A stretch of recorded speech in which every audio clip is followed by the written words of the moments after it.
നമസ്കാരം. Lights camera action എന്ന നമ്മുടെ ചാനലിലേക്ക് ഒരിക്കൽ കൂടി സ്വാഗതം. ഞാൻ നിങ്ങളുടെ ശാന്തിവിള ദിനേശ്. കാര്യം ആള് സുരേഷ് ഗോപിയാണ്. കഴിഞ്ഞ കുറേ കാലമായി ചിന്തിക്കുന്നതും പറയുന്നതും ഒക്കെ അബദ്ധങ്ങളും ഭംഗത്തരങ്ങളും ഒക്കെയാണ് അദ്ദേഹം ചിന്തിക്കുന്നത്, പ്രവർത്തിക്കുന്നത് എന്ന് പറഞ്ഞാൽ എന്തായാലും ഞാൻ അദ്ദേഹത്തിൻ്റെ ശത്രുവായി എന്ന് ഉള്ളതുപോലെ ഞാൻ പറയുകയാണ്. അദ്ദേഹത്തിൻ്റെ മാത്രമല്ല, അദ്ദേഹത്തിൻ്റെ മക്കളുടെയും, പ്രത്യേകിച്ച് ആ രണ്ടാമത്തെ പയ്യൻ്റെ വർഗശത്രുവായി മാറി ഞാൻ. അത് ഞാൻ കാര്യമാക്കുന്നില്ല, നമ്മൾ ഉള്ളതുപോലെ പറയണമല്ലോ. അദ്ദേഹം പറയുന്നതൊന്ന്, കേൾക്കുന്നത് മറ്റൊന്നായി പോകുന്നു. തലയിൽ ആള് താമസമില്ലാത്തവന്മാർ എന്തിനും ഏതിനും കൈയടിക്കാനുള്ളപ്പോൾ എന്തും വിളിച്ചു പോകാൻ ആർക്കും ആ നിലവാരത്തിലേക്കാണ് ഇപ്പോൾ സുരേഷ് ഗോപി പോയിക്കൊണ്ടിരിക്കുന്നത്. കാരണം കൈയടിച്ച് പ്രോത്സാഹിപ്പിച്ചു കൊടുക്കും, മണ്ട പറ പറ പറ എന്ന്. മനസ്സിലായില്ലേ? യുവമാരൊക്കെ പറഞ്ഞൂടാ ഈ സുരേഷ് ഗോപി എന്താണ് പറയുന്നത്, അതിൻ്റെ അർത്ഥം എന്താണെന്ന് അറിയില്ല. അതാണ് പ്രശ്നം. ഇപ്പം തന്നെ തലസ്ഥാനത്ത് ഒരു SI-ക്കെതിരെ സ്റ്റേഷൻ മാർച്ച് നടത്തിയപ്പോൾ പോലീസ് ഞങ്ങൾക്ക് പുല്ലാണേന്ന് വിളിച്ച് ഒരു റിട്ടയർഡ് ഒരു DGP പെണ്ണുപിള്ള ചരിത്രം സൃഷ്ടിച്ചത് ഈ ചൂടത്തും ഞങ്ങൾ തലസ്ഥാനവാസികൾക്ക് ചിരിക്കാനുള്ള വക നൽകി. നിങ്ങൾ ആലോചിച്ച് നോക്കിയേ. ഞാനവരെ ഒരു മാന്യായ സ്ത്രീയാക്കി എന്നൊക്കെയാണ് കരുതിയത്. എനിക്കൊരു മെസ്സേജ് ഇട്ടു, ഞാനൊന്ന് വിളിച്ചോട്ടെ. ഒരു DGP അല്ലേ. ഞാൻ പറഞ്ഞു വിളിക്കണ്ട, ഞാൻ നേരി വന്ന് കാണാം മാഡം എന്ന് മറുപടി ഇട്ടു. പോകത്ത് നന്നായി എന്ന് ഇപ്പോൾ തോന്നുന്നു. 36 വർഷം IPS കുപ്പായം ഇട്ടിട്ട് അതിൽ നിന്ന് റിട്ടയറായി ഒരു രാഷ്ട്രീയ പാർട്ടി ചേർന്നപ്പോൾ പോലീസുകാരെ നോക്കി ആ സ്ത്രീ വിളിക്കുകയാണ്, പോലീസ് ഞങ്ങൾക്ക് പുല്ലാണേന്ന്. എന്നിട്ട് ഇന്ന് ഫേസ്ബുക്കിൽ കുറിച്ചിരിക്കുകയാണ്, ഞാൻ റിട്ടയറായ ശേഷമല്ല പുല്ലെന്ന് വിളിക്കുന്നത്, ഡ്യൂട്ടി സമയത്തും തെറ്റ് കാണിക്കുന്ന പോലീസുകാരെ ഞാൻ പുല്ലെന്നാണ് വിളിക്കുന്നതെന്നാണ് പറഞ്ഞത്. ഞാനറ്റ യൂണിഫോം ഇട്ട പോലീസുകാരനായിരിക്കണമായിരുന്നു. യൂണിഫോം ഇട്ട പോലീസ് കോൺസ്റ്റബിളായ എന്നെ ഈ പെണ്ണുപിള്ള പുല്ലെ എന്ന് വിളിച്ചിരുന്നെങ്കിൽ ഞാൻ തിരിച്ച് തമിഴൻ തലമുടിയെ പറയില്ലേ, ആ വാക്ക് തിരിച്ചു വിളിച്ചത്, നീ എന്തടി എന്നെ വിളിച്ചേ എന്ന് കേട്ടെന്നെ. പാവം പോലീസുകാർ അത് കേട്ടോണ്ട് പോയിരിക്കാം. അവർ തുറന്നു പറയുന്നു, ഞാൻ സർവീസിലുള്ളപ്പോഴും വിളിച്ചിട്ടുണ്ട്. അപ്പോൾ അവരെ സംസ്കാരം മനസ്സിലായില്ലേ. ഇങ്ങനെ ഞങ്ങൾ തലസ്ഥാനത്ത് ഇപ്പോൾ അത് കേട്ട് ഭയങ്കര ചിരിയാണ്. 36 വർഷം കാക്കിയിട്ട അമ്മച്ചിയാണ് പോലീസ് ഞങ്ങൾക്ക് പുല്ലാണേന്ന് വിളിക്കുന്നത്. കൂട്ടിന് കൊലപാതക കേസിൽ 2.5 വർഷം ജയിലിൽ കിടന്ന ഗാന്ധിയനായ ആ പാർട്ടിയുടെ ജില്ലാ നേതാവ്. മൊത്തത്തിൽ രസകരമാണ് ഇപ്പോൾ തിരുവനന്തപുരത്തെ കാഴ്ചകൾ. ബാക്കിയൊക്കെ വിടാം. തൃശ്ശൂർ MP ആയ ശേഷം എന്തൊക്കെയാണ് ഞാൻ വിളിച്ചു കൂകുന്നതെന്ന് അതിലെന്തെങ്കിലും ഒരെണ്ണം പറയാൻ എനിക്ക് യോഗ്യതയുണ്ടോ എന്നുമൊക്കെ സ്വയം വിശകലനം ചെയ്യേണ്ടതാണ് അദ്ദേഹം.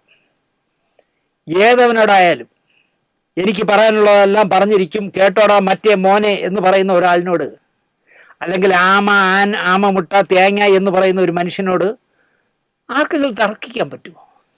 അതാണ് പ്രശ്നം. അത് പോട്ടെ, നമ്മൾ പറയുന്നത് മനസ്സിലാക്കാത്തവരോട് തർക്കിക്കരുത്. പാഴാകും സമയവും നമ്മുടെ ആരോഗ്യവും.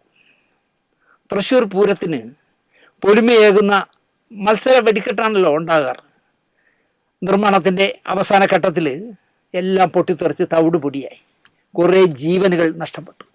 ഞാനിപ്പോൾ ഇത് ചിത്രീകരിക്കുക ഇങ്ങോട്ട് വരുമ്പോൾ എഴുതി കാണിക്കുന്നത് ആ വെടിക്കെട്ടിൻ്റെ ചുമതലക്കാരൻ ലൈസൻസി അദ്ദേഹവും മരിച്ചു. ഈ കേട്ട ഭയങ്കര വിഷമം തോന്നി. മനഃപൂർവ്വം ആരെയും കൊല്ലില്ലല്ലോ.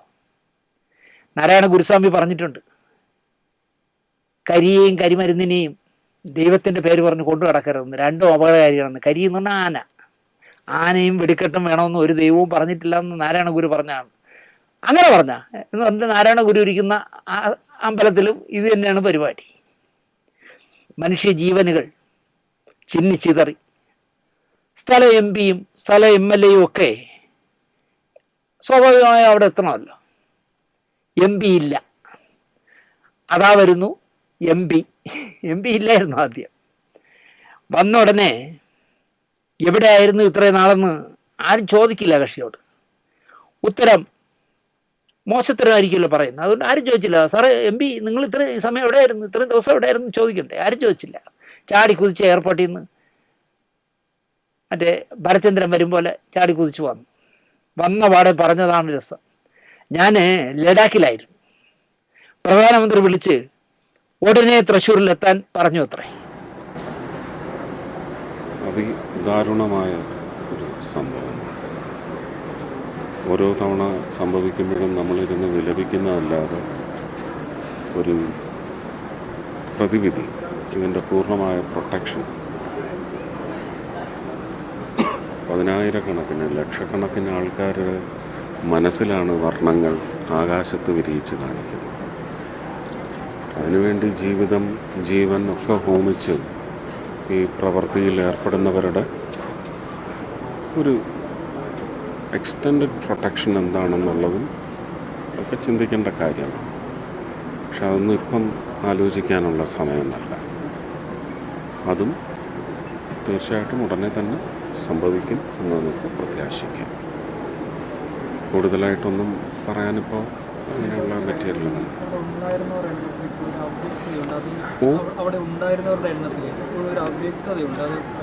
അല്ല ഉച്ചയ്ക്ക് ഊണ് കഴിക്കുന്ന സമയത്ത്, അതായത് ഏതാണ്ട് 1:30-ക്കും 2:30-ക്കും ഇടയ്ക്കാണ് 40 പേർക്ക് പൊതിച്ചോറ് കൊണ്ട് കൊടുത്തു എന്നാണ് പറയുന്നത്. അതിൽ നിന്ന് ഊണ് കഴിഞ്ഞ് എത്ര പേര് പുറത്തു പോയെന്നോ ഒന്നും നമുക്ക് ഇനിയിപ്പം നമുക്ക് മാൻ മിസ്സിങ് എന്ന് പറയുന്ന ഒരു രജിസ്ട്രേഷൻ വരുമ്പോഴാണ് നമുക്കതിൻ്റെ കൃത്യമായ കണക്ക് കിട്ടുന്നത്. അത് പോലീസ് അതിൻ്റെ ജാഗ്രത പാലിക്കുന്നുണ്ട്. അവിടുത്തെ പ്രദേശത്തുള്ള പോലീസ് സ്റ്റേഷനിൽ ഓഫീസേഴ്സൊക്കെ കുറച്ച് കോഷ്യസ് ആയിരിക്കും അതിനെ സംബന്ധിച്ച്. മാൻ മിസ്സിങ് അറിയണം. ഈ പറഞ്ഞ DNA ക്രോസ് എക്സാമിനേഷന് ശേഷം എത്ര പേര് നമ്മുടെ കണക്കിൽ നമുക്ക് പോയി എന്ന് തിട്ടപ്പെടുത്താൻ സാധിക്കും, ഇതെല്ലാം എടുക്കണം. അതിനുശേഷം മാത്രമേ അറിയൂ. അതിനും പുറമെ ആരെങ്കിലും കാണാനില്ല എന്ന് പറഞ്ഞു വന്നാൽ പിന്നെ നമ്മൾ അതിനു വേണ്ടുന്ന അന്വേഷണം നടത്തണം. അത്രയുമാണ് കാര്യം. ബാക്കി നമുക്ക് വരും ദിവസങ്ങളിൽ അറിയാം. എല്ലാം ധരിപ്പിച്ചിട്ടുണ്ട്. അദ്ദേഹത്തിൻ്റെ മെസ്സേജും വന്നിട്ടുണ്ട്. അദ്ദേഹത്തിൻ്റെ ഒരു കരുതൽ എന്ന് പറയുന്നത് PMOയിൽ നിന്ന് തന്നെ വ്യക്തമാക്കിയിട്ടുമുണ്ട്. അതിന് മേലെ ഇനി എന്താണ് എന്നൊക്കെ ഉള്ളത് സ്റ്റേറ്റ് ഗവൺമെൻറ്റും ഒക്കെ തീരുമാനിക്കണം. മാത്രമല്ല, എനിക്ക് തോന്നുന്നത് ഞാൻ നേരത്തെ പറഞ്ഞ കാര്യം, ലക്ഷക്കണക്കിന് ആൾക്കാരുടെ അല്ലെങ്കിൽ കോടിയോളം വരുന്ന ആൾക്കാരുടെ മനസ്സന്തോഷത്തിന് വേണ്ടിയുള്ള ഒരു പ്രകടനമാണ് ഓരോ വർഷവും പൂരപ്പറമ്പിൽ അവർ കാഴ്ചവെക്കുന്നത്. അപ്പോൾ അതെല്ലാം കണക്കിലെടുത്ത് പൊതുജനങ്ങൾ ഒരുപക്ഷെ ഇതിനകത്തുനിന്ന് സന്തോഷവും വിനോദവും ഒക്കെ, നിങ്ങൾ ചാനൽ ഹൗസസ് വരെ ഇതിനകത്തുനിന്ന് ഒരുപാട് റവന്യൂ ഉണ്ടാക്കുന്ന ആൾക്കാരാണ്. അപ്പോൾ എല്ലാവരും ഒത്തുകൂടി അവർക്കൊരു ഹ്യൂജ് കൺസോർഷ്യം ഉണ്ടാവണമെന്നാണ് എൻ്റെ മനസ്സിലുള്ളത്. എല്ലാവർക്കും ഇതിനകത്ത് പങ്കുണ്ട്. എല്ലാവരും ഇതിൽ പങ്കുവഹിക്കേണ്ടതുണ്ട്. നമ്മൾ വേദന മാത്രം ചർച്ച ചെയ്ത് പോയാൽ പോരാ, പരിഹാര മാർഗങ്ങൾ ചർച്ച ചെയ്ത് പോയാൽ പോരാ. ഇതിനകത്ത് യാതനയിൽ ആണ്ടുപോയ അവശേഷിക്കുന്ന കുടുംബാംഗങ്ങളുണ്ട്. അവരുടെ കാര്യങ്ങളൊക്കെ എങ്ങനെയെന്നുള്ളത് നിങ്ങളും ജനങ്ങളും ഒക്കെ അടങ്ങുന്ന ഒരു വലിയ സമൂഹത്തിൻ്റെ ഉത്തരവാദിത്വം തന്നെയാണ്. അതിൽ നിന്ന് നമുക്ക് പിന്നോട്ട് പോകാൻ സാധിക്കില്ല. അതിൻ്റെ അർത്ഥം ഇത് ഈ പ്രോഗ്രാം കാണുന്ന നിങ്ങൾ തീരുമാനിച്ചോളൂ. ഒരു വലിയ ദുരന്തം നടന്നിടത്ത് ജോലിയൊന്നുമില്ലെങ്കിലും കേന്ദ്ര സഹമന്ത്രിയായ ആ അപകടം നടന്ന സ്ഥലത്തെ MP ലഡാക്കിൽ നിൽക്കുകയാണ്. ഇതറിഞ്ഞിട്ട് പോലും അനങ്ങുന്നില്ല. അപ്പോൾ ആ പാർട്ടിയുടെ നേതാവായ ഇന്ത്യൻ പ്രധാനമന്ത്രി വിളിച്ച് ചോദിക്കുകയാണ്, ലഡാക്കിൽ നിൽക്കുകയാണോ താൻ, ഓടിപ്പോടോ തൃശ്ശൂർ എന്ന് പറഞ്ഞൊന്നും ആണെങ്കിൽ നമുക്കാക്കാം, വേഗം തൃശ്ശൂർ ചെല്ലൂ, അവിടെ ആവശ്യമുള്ളതൊക്കെ പോയി ചെയ്യൂ എന്ന് പറഞ്ഞൊന്നും ആക്കാം. എന്തായാലും സുരേഷ് ഗോപി പറഞ്ഞ അർത്ഥത്തിലല്ല മറ്റുള്ളവരെടുത്തത് എന്നുള്ളതാണ്. എന്തായാലും ദുരന്തത്തിൽ മരിച്ചവർക്ക് സുരേഷ് ഗോപിയുടെ ഭാര്യ രാധിക 1,00,000 രൂപ വീതം സഹായധനം പ്രഖ്യാപിച്ചു. അതെന്തായാലും കേട്ടപ്പോൾ എനിക്ക് സന്തോഷം തോന്നി. മകൾ ലക്ഷ്മിയുടെ ചാരിറ്റിയിൽ നിന്നാണ് കൊടുക്കുന്നത്, അല്ലാതെ സുരേഷ് ഗോപിയുടെ കയ്യിൽ നിന്നല്ല എന്ന് പ്രത്യേകം അണ്ടർലൈൻ ഇട്ട് പറയാൻ പറഞ്ഞു. ഓക്കെ.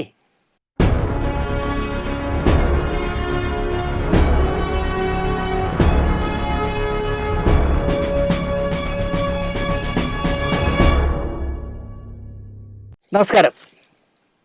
പുതിയ വാരഫലത്തിലേക്ക് എല്ലാ പേർക്കും സ്വാഗതം. സംഭവ ബഹുലമാണ് വാരഫലം. വേണമെങ്കിൽ 2 എപ്പിസോഡ് ചെയ്യാവുന്ന സംഭവങ്ങൾ ഈ ആഴ്ച നടന്നു. ഈ ഉറങ്ങാനുള്ള സമയം കഴിഞ്ഞിട്ട് ഉറങ്ങാത്ത ചില കുട്ടികളുണ്ട്. അവരുടെ അമ്മമ്മമാർ പറയും, മിണ്ടാതെ കണ്ണടച്ചുറങ്ങിക്കോ, ഇപ്പൊ പുലി വരും, ദൂരെ പുലി വരുന്ന കരച്ചിൽ കേൾക്കുന്നു എന്ന് പറയും. അതും കൊച്ചു പിള്ളേരെ പിടിക്കുന്ന പുലിയാണ്. പേടിച്ച് കുട്ടികൾ കണ്ണടച്ച് കള്ള ഉറക്കം നടിച്ച് കിടക്കും. പക്ഷെ പുലി വരില്ല. പുലി വരും എന്ന പറച്ചിലേ ഉള്ളൂ. ഇതുപോലെയാണ് ഫിഫ്ക എന്ന സിനിമാ തൊഴിലാളി സംഘടനയുടെ കാര്യം. സംവിധായകൻ രഞ്ജിത്തിനെ പോലെ, രഞ്ജി പണിക്കരെ പോലെ ഒരാൾ ജനറൽ സെക്രട്ടറി ആകും എന്നാണ് ഫിഫ്ക ഉണ്ടാക്കിയപ്പം ഞാൻ കരുതിയത്. നാക്ട ഫെഡറേഷൻ എന്ന് പറഞ്ഞ ഒരു കൂതറ സംഘടന ഉണ്ടായിരുന്നല്ലോ, ഞാൻ വരെ അംഗമായിരുന്നു. രഞ്ജിത്ത് രാജിവെച്ചതോടെ പൊളിയുന്നതുവരെ അതിൻ്റെ തലപ്പത്തെ ഏകാധിപതിയായിരുന്ന സത്യസന്ധനായ, മനുഷ്യപക്ഷത്ത് നിൽക്കുന്ന, ജനാധിപത്യത്തിൽ വിട്ടുവീഴ്ച ചെയ്യാത്ത, വിഗും റോസ് പൗഡറും കണ്ണുരുട്ടലും ഒക്കെയുള്ള അവസരവാദി നേതാവിൻ്റെ ബി ടീമിലോ ഉപദേശക സമിതിയിലോ ഒക്കെ ആയിരുന്നു പിന്നെ ഫിഫ്കയുടെ തലവനായി മുഹമ്മദ് യൂസഫ് മുക്കി ഇറക്കിയ ബി ഉണ്ണികൃഷ്ണൻ. ഇത് പറയുമ്പോൾ ഉണ്ണിക്ക് ദേഷ്യം വരണ്ട. ഉണ്ണി ബി ടീമിലായിരുന്നു, ഈ പറഞ്ഞ മഹാൻ്റെ കൂടെ ആയിരുന്നു. ശിഷ്യ പരമ്പരകളിലൊന്നെന്ന് പറഞ്ഞാൽ ഉണ്ണിക്ക് നാണക്കേടായിരിക്കും, അതുകൊണ്ട് അങ്ങനെ ഞാൻ പറയുന്നില്ല. ഉപദേശകനായിരുന്നു, അഡ്വൈസറി ബോർഡിലുണ്ടായിരുന്നു എന്ന് പറയാം. നാക്ട ഫെഡറേഷൻ്റെ ജനറൽ ബോഡി BTH ഹോട്ടലിൽ നടക്കുന്നു. ഞാൻ പല ആവർത്തി പറഞ്ഞതാണ്. സംവിധായകൻ സിദ്ദിഖും സംവിധായകൻ GS വിജയനും പിന്നാലെ ഞാനും, അങ്ങനെ ഞങ്ങൾ 3 പേര് കൂക്കുവിളി കേട്ട് പുറത്തേക്ക് പോകുമ്പോൾ ഉണ്ണി സാർ പാറ പോലെ ഉറച്ചവിടെ പിന്തുണച്ച് നിൽക്കുകയായിരുന്നു എന്നത് ചരിത്രമാണ്. കള്ളം പറയല്ലേ ഞാൻ, എനിക്ക് ഉണ്ണിയോട് ഒരു വിരോധവുമില്ല. പക്ഷേ ചരിത്രം വഴിമാറുന്നു. ഒരു ഏകാധിപതി തകർന്നു വീഴുകയും ഫിഫ്ക എന്ന നൂതന ആശയം ജന്മം കൊള്ളുകയും ചെയ്തപ്പോൾ ഒന്നും ആലോചിച്ചില്ല, തല ഉയർത്തിപ്പിടിച്ച്, അല്ല തലയും മുണ്ടിട്ടിട്ടല്ല, തല ഉയർത്തിപ്പിടിച്ച് ഉണ്ണികൃഷ്ണൻ ഫിഫ്കയുടെ കൂടെ വന്നു. അന്ന് മുതൽ ഇന്ന് വരെ ഫിഫ്കയുടെ ജീവശ്വാസമാണ് ഉണ്ണികൃഷ്ണൻ. അതിന് ഈ സത്യസന്ധനായ യോഗ്യൻ പറഞ്ഞത് വിശ്വസിച്ച് സുകുമാർ അഴീക്കോടും തിലകനും അടക്കം പൂരത്തെറി പറഞ്ഞിട്ടും അക്ഷോഭ്യനായി ഉണ്ണികൃഷ്ണൻ ഫിഫ്കയിൽ തന്നെ ഉറച്ചു നിന്നു. കടലാസ് ട്രേഡ് യൂണിയൻ കൊണ്ട് നടക്കുകയും ചാവുകറകളെ കൊണ്ട് ഫിഫ്കയെ തെറിവിളിപ്പിക്കുകയും ചെയ്തിട്ടും ഈ റിട്ടയർഡ് നേതാവിനെ ഒരു സിനിമ ചെയ്യണമെങ്കിൽ ഇപ്പോൾ ഫിഫ്ക അനുവദിക്കണം, ഫിഫ്കയുടെ മെമ്പർമാർ വേണം പണിയെടുക്കാൻ. അതാണ് മലയാള സിനിമയിൽ ഇപ്പോഴത്തെ അവസ്ഥ. 10 വർഷമായി മുഖ്യമന്ത്രിയായിരിക്കുന്ന പിണറായി അനുഭവിക്കുന്ന ഭരണവിരുദ്ധ വികാരം ഇപ്പോൾ ഫിഫ്കയിലും ഉണ്ണിക്കെതിരെ ഉണ്ട് എന്നത് പരമമായ സത്യമാണ്. കാരണം തുടങ്ങിയ മുതൽ 10-18 വർഷമായിട്ട് ഉണ്ണികൃഷ്ണൻ തന്നെയല്ലേ ജനറൽ സെക്രട്ടറി, സിബി മലയിലല്ലേ ചെയർമാൻ. ഉണ്ണി രാജിവെച്ചാൽ ഞാനും രാജിവെക്കും, ഉണ്ണി രാജിവെച്ചില്ലെങ്കിൽ ഞാനും രാജിവെക്കില്ല. അതെന്താണ് സിബി മലയിലെ നിലപാടെന്ന് എനിക്ക് അറിഞ്ഞൂടാ. അപ്പോൾ സംഘടന സുശക്തമായ നിലയിലും ഘടനാപരമായും ഒക്കെ വളരെ ശക്തമായ നിലയിലാണ്. ആ സംഘടനയ്ക്ക് ഇനി പഴയതുപോലെ എന്നെ ആവശ്യമുണ്ട് എന്ന് എനിക്ക് തോന്നിയില്ല. കാര്യം സംഘടന ഔട്ട്ഗ്രോ ചെയ്തിരിക്കുന്നു. ഒരു സ്ഥിര നേതൃത്വത്തിൽ നിന്നും സംഘടന ഒരുപാട് മുമ്പോട്ട് പോയിരിക്കുന്നു. അപ്പോൾ ഇതാണ് അതിൻ്റെ സമയം എന്നെനിക്ക് തോന്നി. പിന്നെ 18 വർഷത്തിൽ കൂടുതലൊന്നും ഒരാൾ ഒരു നേതൃപദവിയിൽ ഇരിക്കരുത്. 18 വർഷമൊക്കെ തന്നെ അക്രമമാണ് എന്നാണ് ഞാൻ വിശ്വസിക്കുന്നത്. അത് ഇനി ഇരിക്കരുത് എന്നൊരു തീരുമാനം എൻ്റെ ഉള്ളിലുണ്ട്. പിന്നെ എനിക്ക് കുറച്ച് സ്വകാര്യമായിട്ടുള്ള സമയം ആവശ്യമുണ്ട്. കൂടുതൽ കാര്യങ്ങൾ ചെയ്യാനും എഴുതാനും യാത്ര ചെയ്യാനും കുറച്ച് അധ്യാപനമൊക്കെ നടത്താനും ഒക്കെയുള്ള ആഗ്രഹം ഉള്ളിലുണ്ട്. അപ്പോൾ അതിൻ്റെയൊക്കെ വെളിച്ചത്തിലാണ് ഞാൻ ഇങ്ങനെ ഒരു തീരുമാനം സിബി സാറിനോട് പറഞ്ഞപ്പോൾ സാറ് പറഞ്ഞു നമുക്ക് 2 പേർ കൂടി അത് പ്രസൻറ്റ് ചെയ്യാൻ പോകും. വളരെ വിശദമായിട്ട് തന്നെ ഈ ഫിഫ്കയുടെ ജനറൽ കൗൺസിൽ, നിങ്ങൾക്ക് ഇവരോടെല്ലാം സംസാരിക്കാം. എല്ലാം സംഘടനാ പ്രതിനിധികളാണ്. ഓരോ സംഘടന പ്രതിനിധിക്കുന്ന സെക്രട്ടറിമാരുണ്ട്, ഇതിനകത്ത് പ്രസിഡന്റ് ഉണ്ട്, എല്ലാവരും ഉണ്ട്. അവർ വളരെ വിശദമായിട്ട് ചർച്ച ചെയ്തു. എല്ലാവരും അവരുടെ അഭിപ്രായം പറഞ്ഞു. അപ്പോൾ അവർ കണ്ടത് ഒരു തരത്തിലുള്ള മാറ്റവും അവർക്ക് ആഗ്രഹമില്ല എന്നുള്ളതാണ്. അവർ കൂടുതൽ എന്നെ ബുദ്ധിമുട്ടിക്കാതെ ജോലിയിൽ നിന്ന് കുറച്ചൊക്കെ എന്നെ മാറ്റി നിർത്തിക്കൊണ്ട് അവർ ഈ സംവിധാനമായിട്ട് മുമ്പോട്ട് പോകാം. അവർക്ക് ജനറൽ സെക്രട്ടറി എന്ന നിലയിൽ ഞാൻ തുടരണമെന്നും പ്രസിഡന്റ് എന്ന നിലയിൽ ശ്രീ സിബി മലയിൽ തുടരണമെന്നുമാണ് സംഘടനയുടെ ജനറൽ കൗൺസിൽ കണ്ടത്. ഞാൻ അവരോട് പറഞ്ഞത്, പഴയ രീതിയിലുള്ള പ്രവർത്തനം എൻ്റെ കയ്യിൽ നിന്ന് വന്നില്ലെങ്കിൽ അത് നിങ്ങൾ എന്നോട് ചൂണ്ടിക്കാണിക്കണം, അപ്പോൾ നമുക്ക് തിരുത്തലായിട്ട് എന്തെങ്കിലും കാര്യങ്ങൾ ചെയ്യാം എന്നുള്ളതാണ്. പക്ഷേ അവർ അങ്ങനെ ആവട്ടെ എന്ന് പറഞ്ഞെങ്കിലും അവരുടെ ഉള്ളിൽ എനിക്ക് തോന്നുന്നു ഇത് തുടരണമെന്നാണ്. അല്ലേ, നിങ്ങളുടെയൊക്കെ അഭിപ്രായം അങ്ങനെ തന്നെയല്ലേ? അതാണ് ഇന്ന് സംഭവിച്ചിരിക്കുന്നത്. വളരെ വിശദമായി 2 മണിക്കൂറോളം ചർച്ച ചെയ്തു. ഇതെങ്ങനെയോ നിങ്ങൾ അറിഞ്ഞു, നിങ്ങൾ വന്നു. എന്തായാലും ഫെഫ്കയുടെ മുമ്പോട്ടുള്ള പോക്കിലും ജനറൽ സെക്രട്ടറിയായി ഞാൻ തുടരുന്നതിലും മാധ്യമങ്ങൾക്കുള്ള വളരെയധികം വലിയ താല്പര്യവും നിങ്ങൾക്ക് ഞങ്ങളോടുള്ള ഐക്യദാർഢ്യവും തിരിച്ചറിയുമ്പോൾ എനിക്ക് നിങ്ങളോട് വലിയ സന്തോഷവും സ്നേഹവും തോന്നുന്നുണ്ട്. അത് ഞാൻ നിങ്ങളോട് പറയാൻ ആഗ്രഹിക്കുന്നു. ഉണ്ണിക്ക് അഭിപ്രായ വ്യത്യാസം വന്ന അയാൾ രാജിവെച്ചു. അതിന് ഞാൻ രാജിവെക്കുന്നത് എന്തിനാന്നല്ല ചോദിക്കണേ. ഉണ്ണി രാജിവെച്ചാൽ ഞാനും വയ്ക്കും, ഉണ്ണി വച്ചില്ലെങ്കിൽ ഞാനും വയ്ക്കില്ല. അതായത് ജഗദീഷ് ശിവകുമാർ അത്ഭുത ദ്വീപിന് പോകുമെങ്കിൽ ഞാനും പോകുമെന്ന് ഇന്ദ്രൻസ് പറഞ്ഞ പോലെയാണ്. അല്ലെങ്കിൽ എനിക്ക് പോണ്ട, എന്നെ അങ്ങനെ പറ്റിച്ചതാണല്ലോ. ആ ലെവലാണ് സിബി മലയിലിൻ്റെ ഇപ്പോഴത്തെ കാര്യം. ഉണ്ണി ഒന്ന് പതറിയാൽ, ഉണ്ണി സാറൊന്ന് രാജിവെച്ചാൽ, അച്ഛൻ ചത്ത് കട്ടിലൊഴിയാൻ കാത്തിരുന്നവന്മാരെ പോലെയാണ് ഫെഫ്കയുടെ തലപ്പത്തെ നേതാവാകാൻ 1/2 ഡസൻ പേരെങ്കിലും ഇന്ന് ഫെഫ്ക തലവനാവാനായി കാത്തിരിക്കുന്നു എന്നതും പരമാർത്ഥമാണ്. അത് ഉണ്ണിക്ക് അറിയാമെന്നാണ് എൻ്റെ വിശ്വാസം. 100 കോഴിമുട്ടയ്ക്ക് 1/2 കാടമുട്ട എന്ന് പറയും പോലെ ഉണ്ണികൃഷ്ണന് പകരമാകാൻ പറ്റിയ ഒരാളും വർത്തമാനകാല ഫെഫ്കയിൽ ഇല്ല എന്നുള്ളതും സത്യമാണ്. അമ്മ തലപ്പത്തുള്ളവരെയും പ്രൊഡ്യൂസേഴ്സ് അസോസിയേഷൻ്റെ തലപ്പത്തുള്ളവരെയും ഒക്കെ ഒന്നിച്ചു കൊണ്ട് നടക്കാൻ ഒരു ഉണ്ണികൃഷ്ണനെ കഴിയൂ എന്നത് യാഥാർത്ഥ്യമാണ്. പാണക്കാട് തങ്ങൾ കുടുംബം മുസ്ലിം ലീഗിനെ കൊണ്ട് നടക്കുന്നത് പോലെ കേരള കോൺഗ്രസ് ഓരോരുത്തരും സ്വന്തം വകയായി കേരള കോൺഗ്രസ് നടത്തുന്നത് പോലെ ഉണ്ണികൃഷ്ണൻ നടത്തിക്കൊണ്ട് പോട്ടെ ഫെഫ്ക എന്നാണ് എനിക്ക് പറയാനുള്ളത്. നന്നായൊരു ലെറ്റർ ഇംഗ്ലീഷിൽ ഡ്രാഫ്റ്റ് ചെയ്യാൻ അറിയാത്ത, വ്യാകരണ പെശകില്ലാതെ 4 വരി പറയാൻ അറിയാവുന്നവരല്ല ഫെഫ്കയുടെ നായകനാവേണ്ടത്. ഇതിനിടയിൽ സ്വന്തം കാര്യസാധ്യങ്ങൾ നേടിയെടുക്കുന്നു എന്നാണെങ്കിൽ ചുമ്മാ മഹാത്മാഗാന്ധിക്ക് പഠിക്കുകയല്ലല്ലോ നമ്മളാരും. അയാളും കച്ചവട മൂല്യമുള്ളവരുടെ ഡേറ്റുകൾ വാങ്ങി ഇടയ്ക്കിടെ പടങ്ങൾ ചെയ്ത് 10 പൈസ ഉണ്ടാക്കട്ടെന്നേ. ഇപ്പോൾ കഴിഞ്ഞ പ്രതിച്ഛായേ എന്തോ ഒരു തേങ്ങാക്കൊല ചെയ്തല്ലോ. എന്നോട് ഒരു മലയാളത്തിലൊരു പ്രശസ്തനായ ഒരാൾ പറഞ്ഞത് മിനിമം ഒരു 8 കോടി രൂപ ഉണ്ണികൃഷ്ണൻ്റെ സ്വാഹയായി കാണുമെന്നാണ് പറയണത്.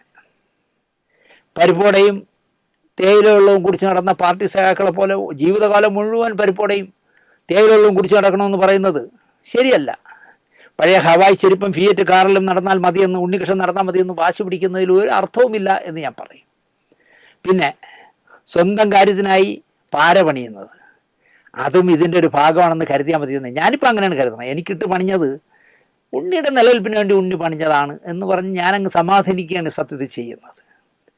ഇടയ്ക്കിടെയുള്ള രാജിക്കത്ത് അത് കൊടുത്ത് അപഹാസ്യനാകേണ്ട ഉണ്ണി എന്നാണ് എനിക്ക് പറയാനുള്ളത്.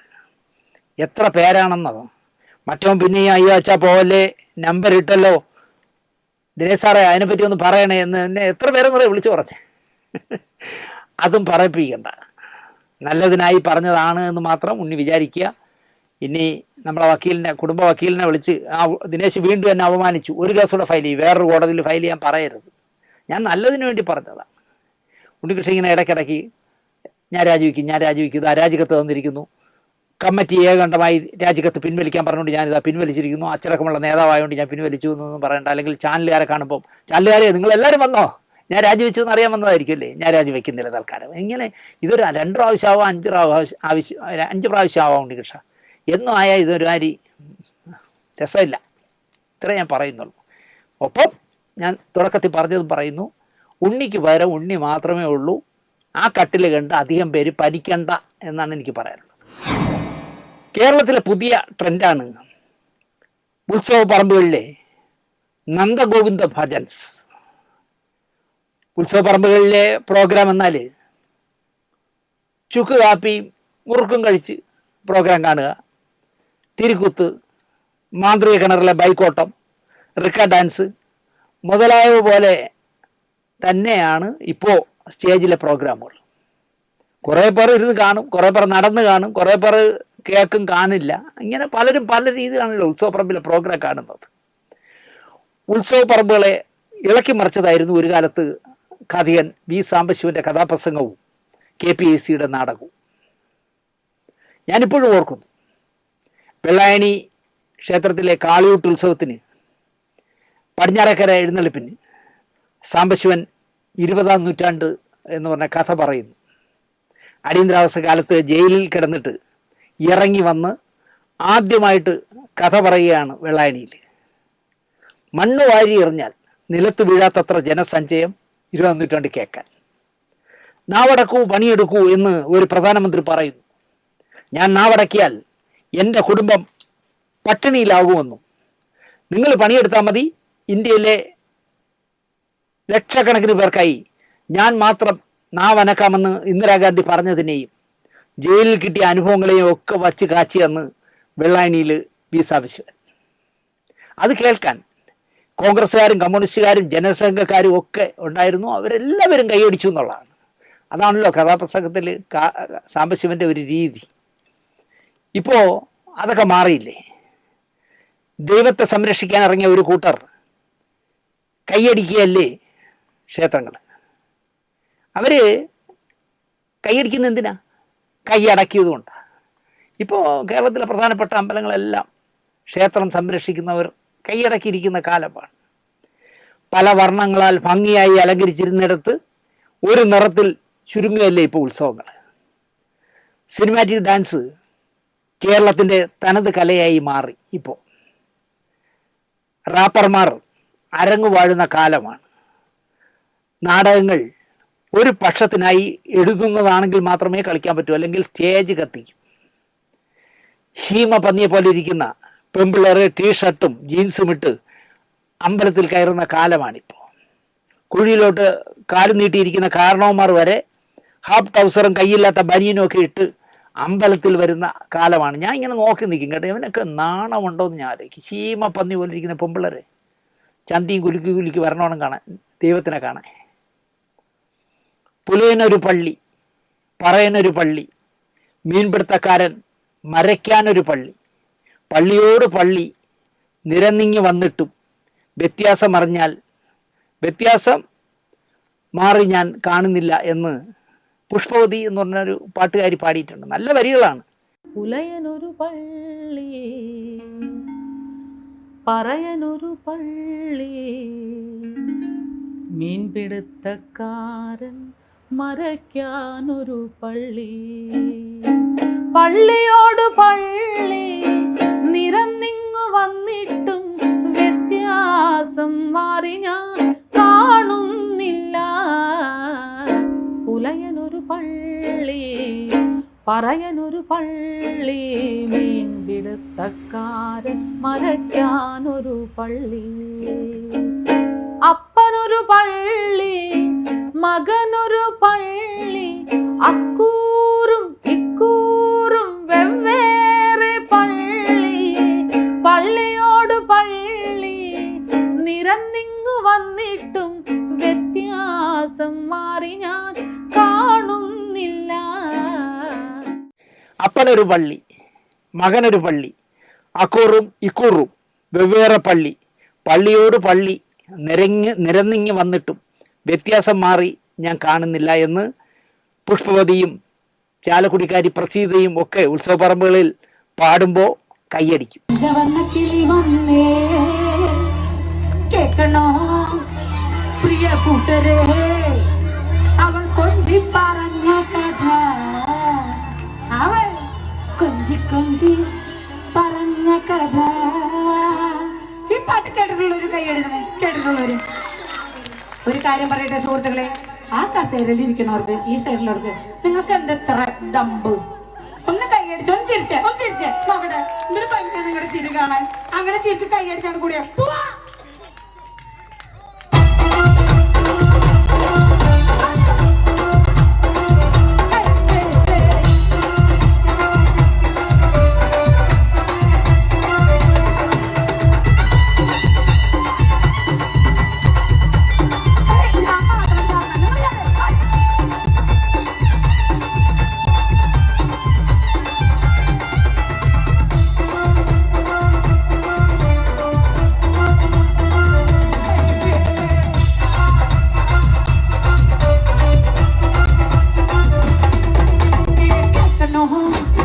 കൂട്ടരെ അവൾ കൊഞ്ചി പറഞ്ഞ കഥ, അവൾ കൊഞ്ചി കൊഞ്ചി പറഞ്ഞ കഥ കേൾക്കണോ പ്രിയ കൂട്ടരെ, അവൾ കൊഞ്ചി പറഞ്ഞ കഥ, അവൾ കൊഞ്ചി കൊഞ്ചി പറഞ്ഞ കഥ.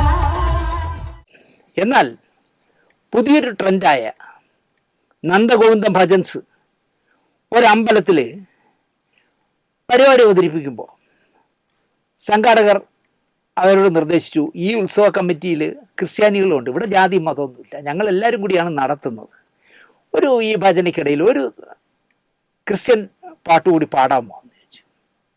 അങ്ങനെ ഒരു ക്രിസ്ത്യൻ പാട്ട് കൂടി പാടിയാൽ തകർന്നു പോകുന്ന അല്ല ഹിന്ദുത്വം എന്ന് പറഞ്ഞ് പാട്ടുപാടി.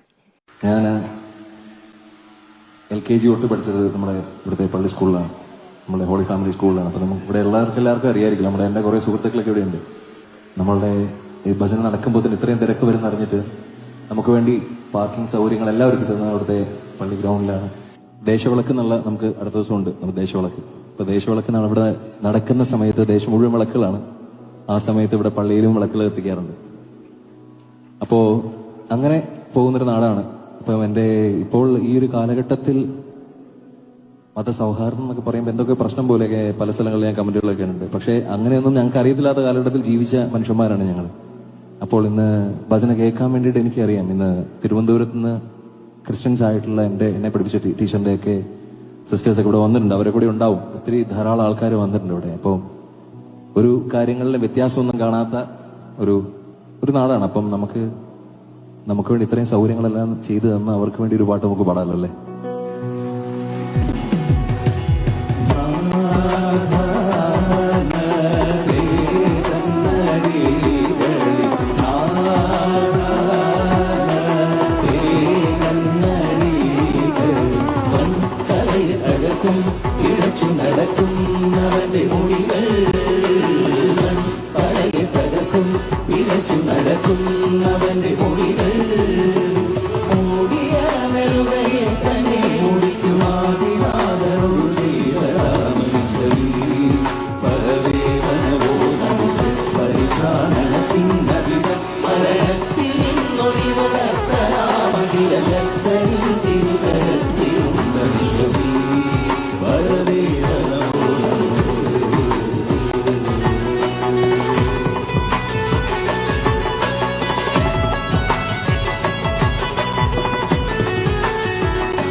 പാട്ട് പാടിക്കഴിഞ്ഞപ്പോൾ ഒരു പെണ്ണും പിള്ളി ഇറങ്ങിയിരിക്കുക മാവേലിക്കരക്കാർ.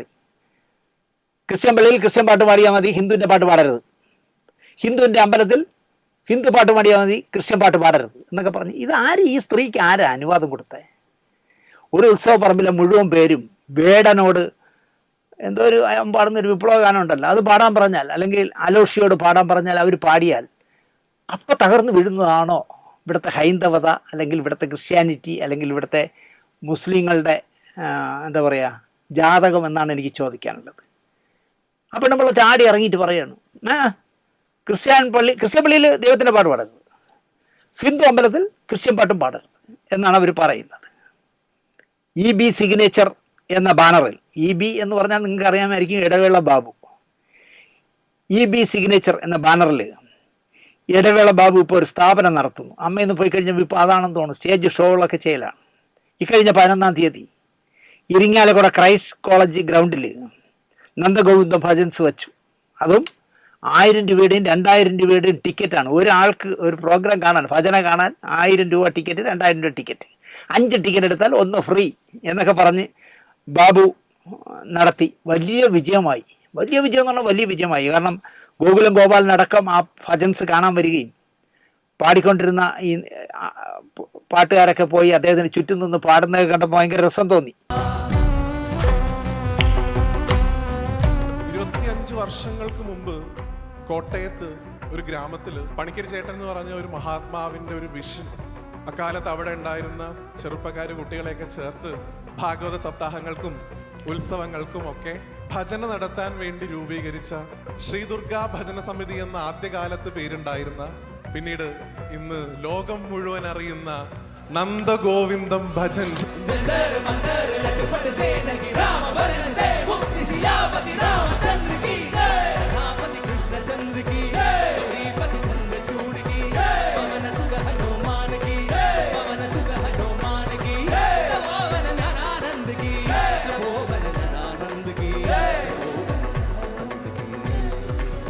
നമസ്കാരം. എന്നെ വിശ്വസിച്ച ഇരിങ്ങാലക്കുടക്കാരോടും മലയാളികളോടും എൻ്റെ നന്ദി അറിയിക്കുന്നു. ഒരിക്കൽ കൂടി താമരമാലയുടെ ശക്തി നമ്മൾ അറിയുന്നു. ഇന്നലെ രാത്രി മുഴുവൻ മഴയായിരുന്നു. എന്നെ ഒരുപാട് ചേർത്ത് നിർത്തുന്ന നന്ദഗോവിന്ദത്തിനും ഒരുപാട്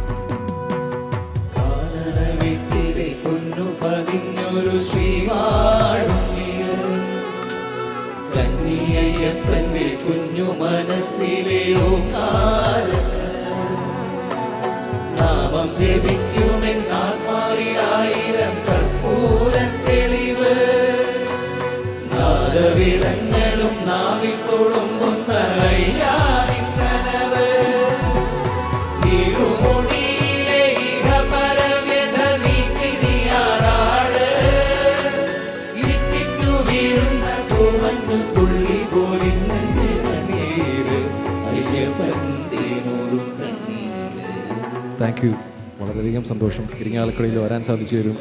ആദ്യമായിട്ട് ഇത്രയും മനോഹരമായ ഓഡിയൻസിന് മുന്നിൽ നാമസങ്കീർത്തനം ചെയ്യുവാനായിട്ട് സാധിച്ചതിലും വീണ്ടും വീണ്ടും വീണ്ടും ജഗദീശ്വരനോട് നന്ദി പറയുന്നു.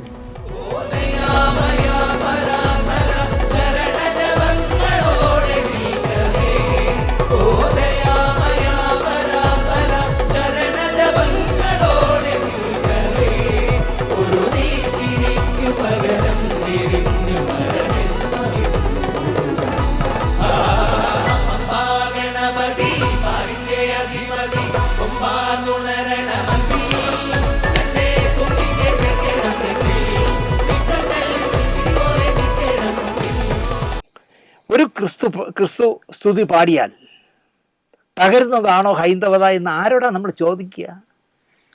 ആരുടെയും ചോദിക്കാൻ പറ്റില്ല. ഇപ്പം തന്നെ വിജയ് തമ്പി വേറൊരു വിവാദം കൊണ്ട് നടക്കുന്നു. ഏതോ ഒരു സിനിമാ നടിയോട് പറഞ്ഞെന്ന് 2 കോടി രൂപ തരാം മുസ്ലിം ആയാലും. എന്നോടായിട്ട് പറഞ്ഞാൽ 2 കോടി തരാമെന്ന് പറഞ്ഞാൽ ഞാൻ എപ്പോൾ ആയെന്ന് ചോദിച്ചാൽ മതി. ഞാൻ ഹിന്ദു ആയാലും ക്രിസ്ത്യൻ ആയാലും മുസ്ലിം ആയാലും എനിക്ക് പ്രശ്നമൊന്നുമില്ല. പിന്നെ മുസ്ലിം ആകുമ്പോൾ നോണൊന്നും കഴിക്കാൻ ഒക്കില്ല എന്ന ഞാൻ ഒന്നും കഴിക്കുന്ന ആളല്ല. എന്നാലും ഒരു 2 കോടി രൂപ വിജയ് തമ്പി വാങ്ങിച്ചു തന്നാൽ ഞാൻ മുസ്ലിം ആവാം, ഒരു മാതൃകാ മുസ്ലിമായി മാറാം. ഞാൻ മാത്രം. എന്തിനാണ് വിജയ് തമ്പി ഇങ്ങനെയൊക്കെയുള്ള പുകിലുകൾ പടച്ചുണ്ടാക്കി വിടുന്നതെന്ന് എനിക്ക് മനസ്സിലാവുന്നില്ല. അത് തന്നെയാണ് ആ പെണ്ണുപിള്ളേരെ കാര്യം. പെണ്ണുപിള്ള ഇങ്ങനെ കാത്തിരിക്കുകയാണ് എവിടെയെങ്കിലും ഒരു ഇഷ്യൂ വന്നാൽ അതിൽ ഇടപെടാമെന്ന് വിചാരിച്ചിട്ട്. അപ്പോഴാണ് നന്ദഗോവിന്ദം ഭജൻസ് ക്രിസ്ത്യൻ പാട്ട് പാടുന്നത്. കമ്മിറ്റിക്കാർ പറഞ്ഞിട്ട് നാട്ടുകാർ ഒന്നടങ്കം കൈയടിച്ചാണ് ആ പ്രോഗ്രാം കണ്ടത്. ഇത് മതേതര കേരളമാണെന്ന് പോലെ ഈ പെണ്ണുപിള്ളയ്ക്ക് ബോധമില്ലല്ലോ എന്നുള്ള. അടുത്തിടെ ഒരു മുൻ മുഖ്യമന്ത്രിയുടെ വിവരം കെട്ട മകൻ ഒരു കമൻറ്റ് പറഞ്ഞു, നമ്മുടെ ഒരു മന്ത്രിയെ കൊത്തപ്പണിക്കാരനാക്കി, ഈ മേസ്തിരിപ്പണി ഉണ്ടല്ലോ, മേസ്തിരിപ്പണിക്കാരനായിട്ട് പറഞ്ഞു. സത്യം പറഞ്ഞാൽ പിന്നെ കാണുന്നത് സ്വസ്ഥമായി കുഴിയിൽ കിടക്കുന്ന തന്ത എണീറ്റ് വന്ന് മോൻ്റെ ചെകിടത്തടിച്ച് പൊട്ടിക്കും വിധം തെറിയ അഭിഷേകമായിരുന്നു. എന്നെ എടാ കുഴിയിലായാലെങ്കിലും സ്വസ്ഥതാടാ, നീ എന്നെ ആശുപത്രിയിലോ കൊണ്ടുപോയി ഡോക്ടർമാരെ കാണിച്ചില്ല, പ്രാർത്ഥിച്ച് എന്നെ കട്ടയും പടവും മടക്കി. ഞാൻ കുഴി കിടക്കുമ്പോഴെങ്കിലും എനിക്കൊരു സ്വസ്ഥത എന്ന് പറഞ്ഞ് സത്യത്തിൽ ആ മനുഷ്യൻ എഴിച്ചു വന്ന് ഇവൻ്റെ കവാലക്കുറ്റി അടിച്ച് പൊട്ടിക്കണമെന്നാണ് എനിക്ക് പറയാനുള്ളത്. നാട്ടുകാർ മുഴുവൻ തള്ളയ്ക്ക് വിളിക്കുന്നവരെ തന്തയാണ് വിളിക്കുന്നത് ഈ മോൻ ചെയ്ത കുറ്റത്തിന്. ഇവൻ കളിയാക്കിയ മന്ത്രി പറഞ്ഞത് എന്നെ ഒരു മുതലാളിയായി ചിത്രീകരിച്ചിരുന്നെങ്കിൽ എനിക്ക് വലിയ വിഷമമായനെ. ഇതിപ്പോൾ എന്നെ വാർക്കപ്പണിക്കാരനെന്നല്ലേ വിളിച്ചത്, അതിലെനിക്ക് അഭിമാനമേ ഉള്ളൂ എന്ന് അഭിമാനിയായ ആ മനുഷ്യൻ പറഞ്ഞു. എന്തിനാണ് ഈ പയ്യൻ ചത്തുപോയ തന്ത അടക്കമുള്ളവരെ വിളിപ്പിക്കുന്നത് എന്ന് എത്ര ആലോചിച്ചിട്ട് എനിക്ക് മനസ്സിലാവുന്നില്ല. അതുപോലെയാകുന്നു നമ്മുടെ ചക്കമാരാറല്ല അഖിൽമാരാർ. ലോകത്തിലെ ഏത് കാര്യത്തെക്കുറിച്ചും ആധികാരികമായി ഉത്തരം ഒരു എളുപ്പമില്ലാതെ ക്യാമറയുടെ മുന്നിൽ അഖിൽമാരാർ വച്ച് കാച്ചിക്കളയുക. അതാണ് അയാൾ നോട്ടബിൾ ആവുന്നത്. അതിവേഗ പാത വേണോ അതോ കെയർ റെയിൽ വേണോ എന്ന് ചോദിച്ചാൽ അതിൻ്റെ മറുപടി അഖിൽമാരാർ പറഞ്ഞിരിക്കും സാധ്യതകളെക്കുറിച്ച്. അല്ല, ചൊവ്വയിൽ മനുഷ്യരിറങ്ങുന്നതിനെക്കുറിച്ച് എന്താണ് അഭിപ്രായം എന്ന് ചോദിച്ചാൽ അതിനും അഖിൽമാരാർ ആധികാരികമായി സംസാരിക്കും. കോൺഗ്രസ് സീറ്റ് കൊടുത്തില്ല, ഓക്കെ, പക്ഷെ അന്ന് തന്നെ അതുവരെ തെറി പറഞ്ഞ BJPയുടെ മുന്നണിയിൽ പോകാമോ? അപ്പോഴും ഉത്തരം റെഡിയാണ്. കിറ്റെക്സ് സാബുവിൻ്റെ നിലപാടുകൾ മാരാർക്ക് ശരിയാകുമോ? ശരിയാവും, അതിനും ഉത്തരം റെഡിയാണ്. ഇങ്ങനെ പറഞ്ഞ് അഖിൽ മാരാർ ഇപ്പോൾ അവസാനം പറഞ്ഞിരിക്കുന്നത് അമ്മമാരുടെ പ്രസവത്തിൽ വരെ മാരാരുടെ ഉത്തരമുണ്ട് എന്നുള്ളതാണ്. പണ്ടുള്ള അമ്മമാർ 2 കിലോ അരി പുട്ടിന് ഉരലിട്ട് ഇടിച്ച് റെഡിയാക്കിയിട്ടാണെന്ന് അടുത്തിരിക്കുന്ന ആരോടെങ്കിലും പറയുമെന്ന്. ഞാൻ ഒരു 2 മിനിറ്റ് ഞാനൊന്ന് പ്രസവിച്ചിട്ട് വരട്ടെ എന്ന് പറഞ്ഞ് കയറിപ്പോകുന്നു. അകത്ത് ചെന്ന് പ്രസവിച്ചിട്ട് തിരിച്ചിറങ്ങി വന്ന് വീണ്ടും 2 കിലോ അരി ഇടിച്ച് ഒലക്ക കൊണ്ട് ഇടിച്ച് പൊടിച്ച് പപ്പടമാക്കുമെന്നാണ് അഖിൽ മാരാർ പറയുന്നത്. ഈ പയ്യൻ അത്രയ്ക്ക് വയസ്സുണ്ടോ എന്ന് എനിക്കറിയില്ല. പഴയകാല വീട്ടിൽ സ്വന്തമായി പ്രസവിച്ചിരുന്ന കാലഘട്ടത്തിനെ കുറിച്ചൊക്കെ ആധികാരികമായാണ് അടിക്കുന്നത്. സതുദ്ദേശത്തോടെ പറഞ്ഞതാകാം.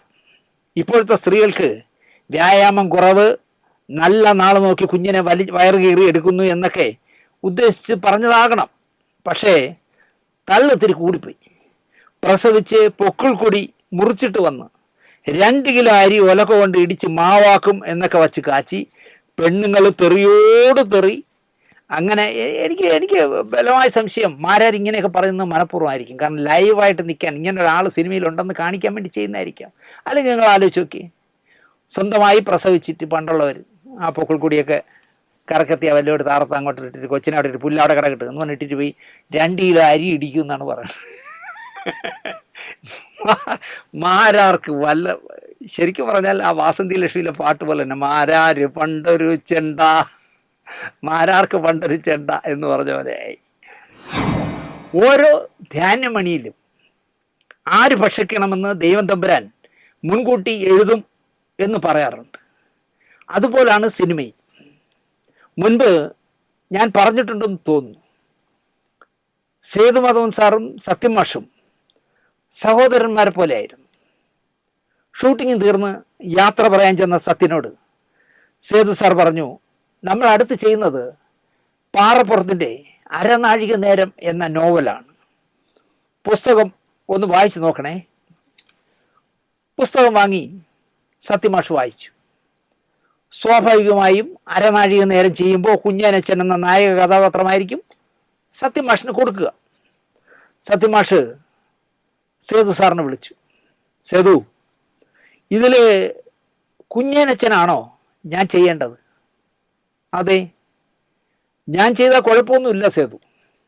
പക്ഷേ ഈ വേഷം ചെയ്യാൻ നമ്മുടെ ശ്രീധരനെ കഴിയൂ, അതേ നന്നാവൂ എന്നായി സത്യമാഷ്. ശ്രീധരൻ എന്ന് പറഞ്ഞാൽ നിങ്ങൾക്ക് എത്ര പേർക്ക് മനസ്സിലായി എന്ന് എനിക്കറിയില്ല. സാക്ഷാൽ കൊട്ടാരക്കര ശ്രീധരൻ നായർ. സേതുമാധവന് കൊട്ടാരക്കരയോട് ഒട്ടും മമതയില്ല. സെറ്റ് കുളമാക്കുന്ന ഒരാളാണല്ലോ അടിച്ചിട്ട് വന്നിട്ട്. ഡിസിപ്ലിൻ സെറ്റിൽ വേണമെന്ന് വല്ലാതെ വാശി പിടിക്കുന്ന ആളാണല്ലോ സേതുമാധവൻ. അത് ശരിയാവില്ല എന്ന് സേതു സാർ തീർത്തു പറഞ്ഞു. ശരിയാകും സേതു, ഞാൻ ശ്രീധരൻ്റെ കാര്യം നോക്കിക്കൊള്ളാം എന്നായി സത്യമാഷ്. മനസ്സില്ല മനസ്സോടെ സേതു സാർ അത് സമ്മതിച്ചു. 2 പേരും കൂടി കൊട്ടാരക്കര ശ്രീധരൻ നായരെ കണ്ടു. വന്ന കാര്യം പറഞ്ഞു. സന്തോഷം, ഞാൻ ചെയ്യാം എന്നേറ്റു. അപ്പോൾ സത്യമാഷ് പഴയ SI ആയി. ചെയ്താൽ മാത്രം പോരാ, സെറ്റിൽ നീ അലമ്പുണ്ടാക്കരുത്. ഞാൻ സേതുവിന് വാക്ക് കൊടുത്തിരിക്കുകയാണ്, നീ അലമ്പുണ്ടാക്കില്ല. എന്തെങ്കിലും അലമ്പുണ്ടാക്കിയാൽ ശ്രീധര നീ വിവരം അറിയും. കൊട്ടാരക്കര മനസ്സ് തുറന്ന് ചിരിച്ചു. ഒരലമ്പും കൊട്ടാരക്കര അരനാഴിക നേരത്തിൻ്റെ സെറ്റിൽ കാണിച്ചില്ല. ചിത്രം വലിയ വിജയമായി. കൊട്ടാരക്കര നല്ല അഭിനന്ദനം ഏറ്റുവാങ്ങി. സംസ്ഥാന സർക്കാർ ആദ്യമായി ചലച്ചിത്ര അവാർഡ് നിശ്ചയിച്ചത് 1969 1970 അരനാഴിക നേരം ഇറങ്ങുന്നത്. മികച്ച നടൻ്റെ ആദ്യ അവാർഡ് കടൽപ്പാലം എന്ന ചിത്രത്തിലൂടെ സത്യമാഷ് നേടി. കള്ളിച്ചെല്ലമ്മയിലൂടെ ഷീല മികച്ച നടിയുമായി. 1971 കരകാണാ കടലിലൂടെ സത്യൻ മികച്ച നടനായി. വീണ്ടും ഷീല തന്നെ മികച്ച നടി. ഉമ്മാച്ചു, ശരശയ്യ, ഒരു പെണ്ണിൻ്റെ കഥ, ഈ 3 സിനിമകളിലൂടെ ഷീലയും മികച്ച നടിയായി. ഈ 69 71 ഇടയിൽ 1970 അരനാഴിക നേരത്തിലൂടെ കൊട്ടാരക്കര മികച്ച നടനായി. ശാരദ, ത്രിവേണി, താര എന്നീ ചിത്രങ്ങളിലൂടെ മികച്ച നടിയുമായി. കൊട്ടാരക്കരയ്ക്ക് ലഭിച്ച ഏക സംസ്ഥാന അവാർഡായി അരനാഴിക നേരത്തിൻ്റേത്. സേതുമാധവൻ പറഞ്ഞ കണക്ക് സത്യം മാഷ് കുഞ്ഞനുച്ചനായിരുന്നുവെങ്കിൽ 1969, 1970, 1971 തുടർച്ചയായി 3 വർഷം സംസ്ഥാന അവാർഡ് നേടിയ നടനായേനെ സത്യം മാഷ്. കുഞ്ഞനുച്ചൻ കൊട്ടാരക്കരയ്ക്ക് വിധിച്ചതാകണം. ഇതെല്ലാം ഇപ്പോൾ ഓർമ്മിപ്പിച്ചത് നമ്മുടെ ഗായകൻ ശ്രീകുട്ടൻ എന്ന് എല്ലാവരും സ്നേഹപൂർവ്വം വിളിക്കുന്ന MG ശ്രീകുമാറാണ്. യേശുദാസുമായി യേശുദാസ് അപമാനിച്ചതിനാൽ പിണങ്ങിയതും പ്രിയൻ സൂപ്പർ ഹിറ്റ് ഫിലിം മേക്കറായി മാറിയതും സുഹൃത്ത് മോഹൻലാൽ സൂപ്പർ സ്റ്റാർ ആയതുമൊക്കെ ഗുണം കിട്ടിയത് ഒരേ ഒരാളിനാണ്. അത് ഗായകനായ MG ശ്രീകുമാറിനായിരുന്നു. അദ്ദേഹം അല്ല എന്ന് പറഞ്ഞാലും ആണ്. അതുകൊണ്ട് തന്നെയാകണം കിരീടത്തിൽ പാടാനുള്ള അവസരം MG ശ്രീകുമാറിന് ലഭിച്ചു. ഇനി ആരൊക്കെ ഇല്ല എന്ന് പറഞ്ഞാലും അതാണ് എൻ്റെ ഉത്തരം. ഇപ്പോൾ തന്നെ ഈ അടുത്ത കാലത്ത് ശ്രീകുമാർ തന്നെ പറയുന്നത് കേട്ടു, ഭാരതത്തിൽ ഞാൻ പാടിയില്ലല്ലോ, മറ്റതിൽ പാടിയില്ലോ, മറിച്ചതിൽ പാടിയില്ലോ എന്ന്. ഒന്നിലും പാടണ്ട, നിങ്ങളുടെ വളർച്ചയിൽ പ്രിയദർശനും മോഹൻലാലിനും നിർണായകമായ പങ്കുണ്ട് എന്നുള്ളത് പരമമായ സത്യം. അപ്പോൾ കിരീടം എന്ന് പറഞ്ഞ പടത്തിൻ്റെ റെക്കോർഡിങ് ശ്രീകുമാർ പാടാനായി പ്രസാദ് സ്റ്റുഡിയോയിലെത്തി മദ്രാസിൽ. കിരീടത്തിലേക്ക് നല്ലൊരു ലവ് സോങ്, ഒരു പാട്ടുണ്ട്, ഒരു ലവ് സോങ്, അത് പാടിക്കാനുള്ള തയ്യാറെടുപ്പുകൾ നടത്തുകയാണ് ജോൺസൺ മാസ്റ്റർ. ഉച്ചയ്ക്ക് ശേഷമുള്ള 2ാമത്തെ കാൾ ഷീറ്റിലാണ് ശ്രീകുമാർ പാടേണ്ടത്. ഒരു പുതിയ ഗായകൻ പാടേണ്ട പാട്ട് റിഹേഴ്സൽ നടക്കുകയാണ്. പുതുമുഖമായിട്ടും നന്നായി ആ യുവാവ് പാടുന്നുണ്ട്. അങ്ങനെ MG ശ്രീകുമാർ തന്നെ അത് സർട്ടിഫൈ ചെയ്തിട്ടുണ്ട്.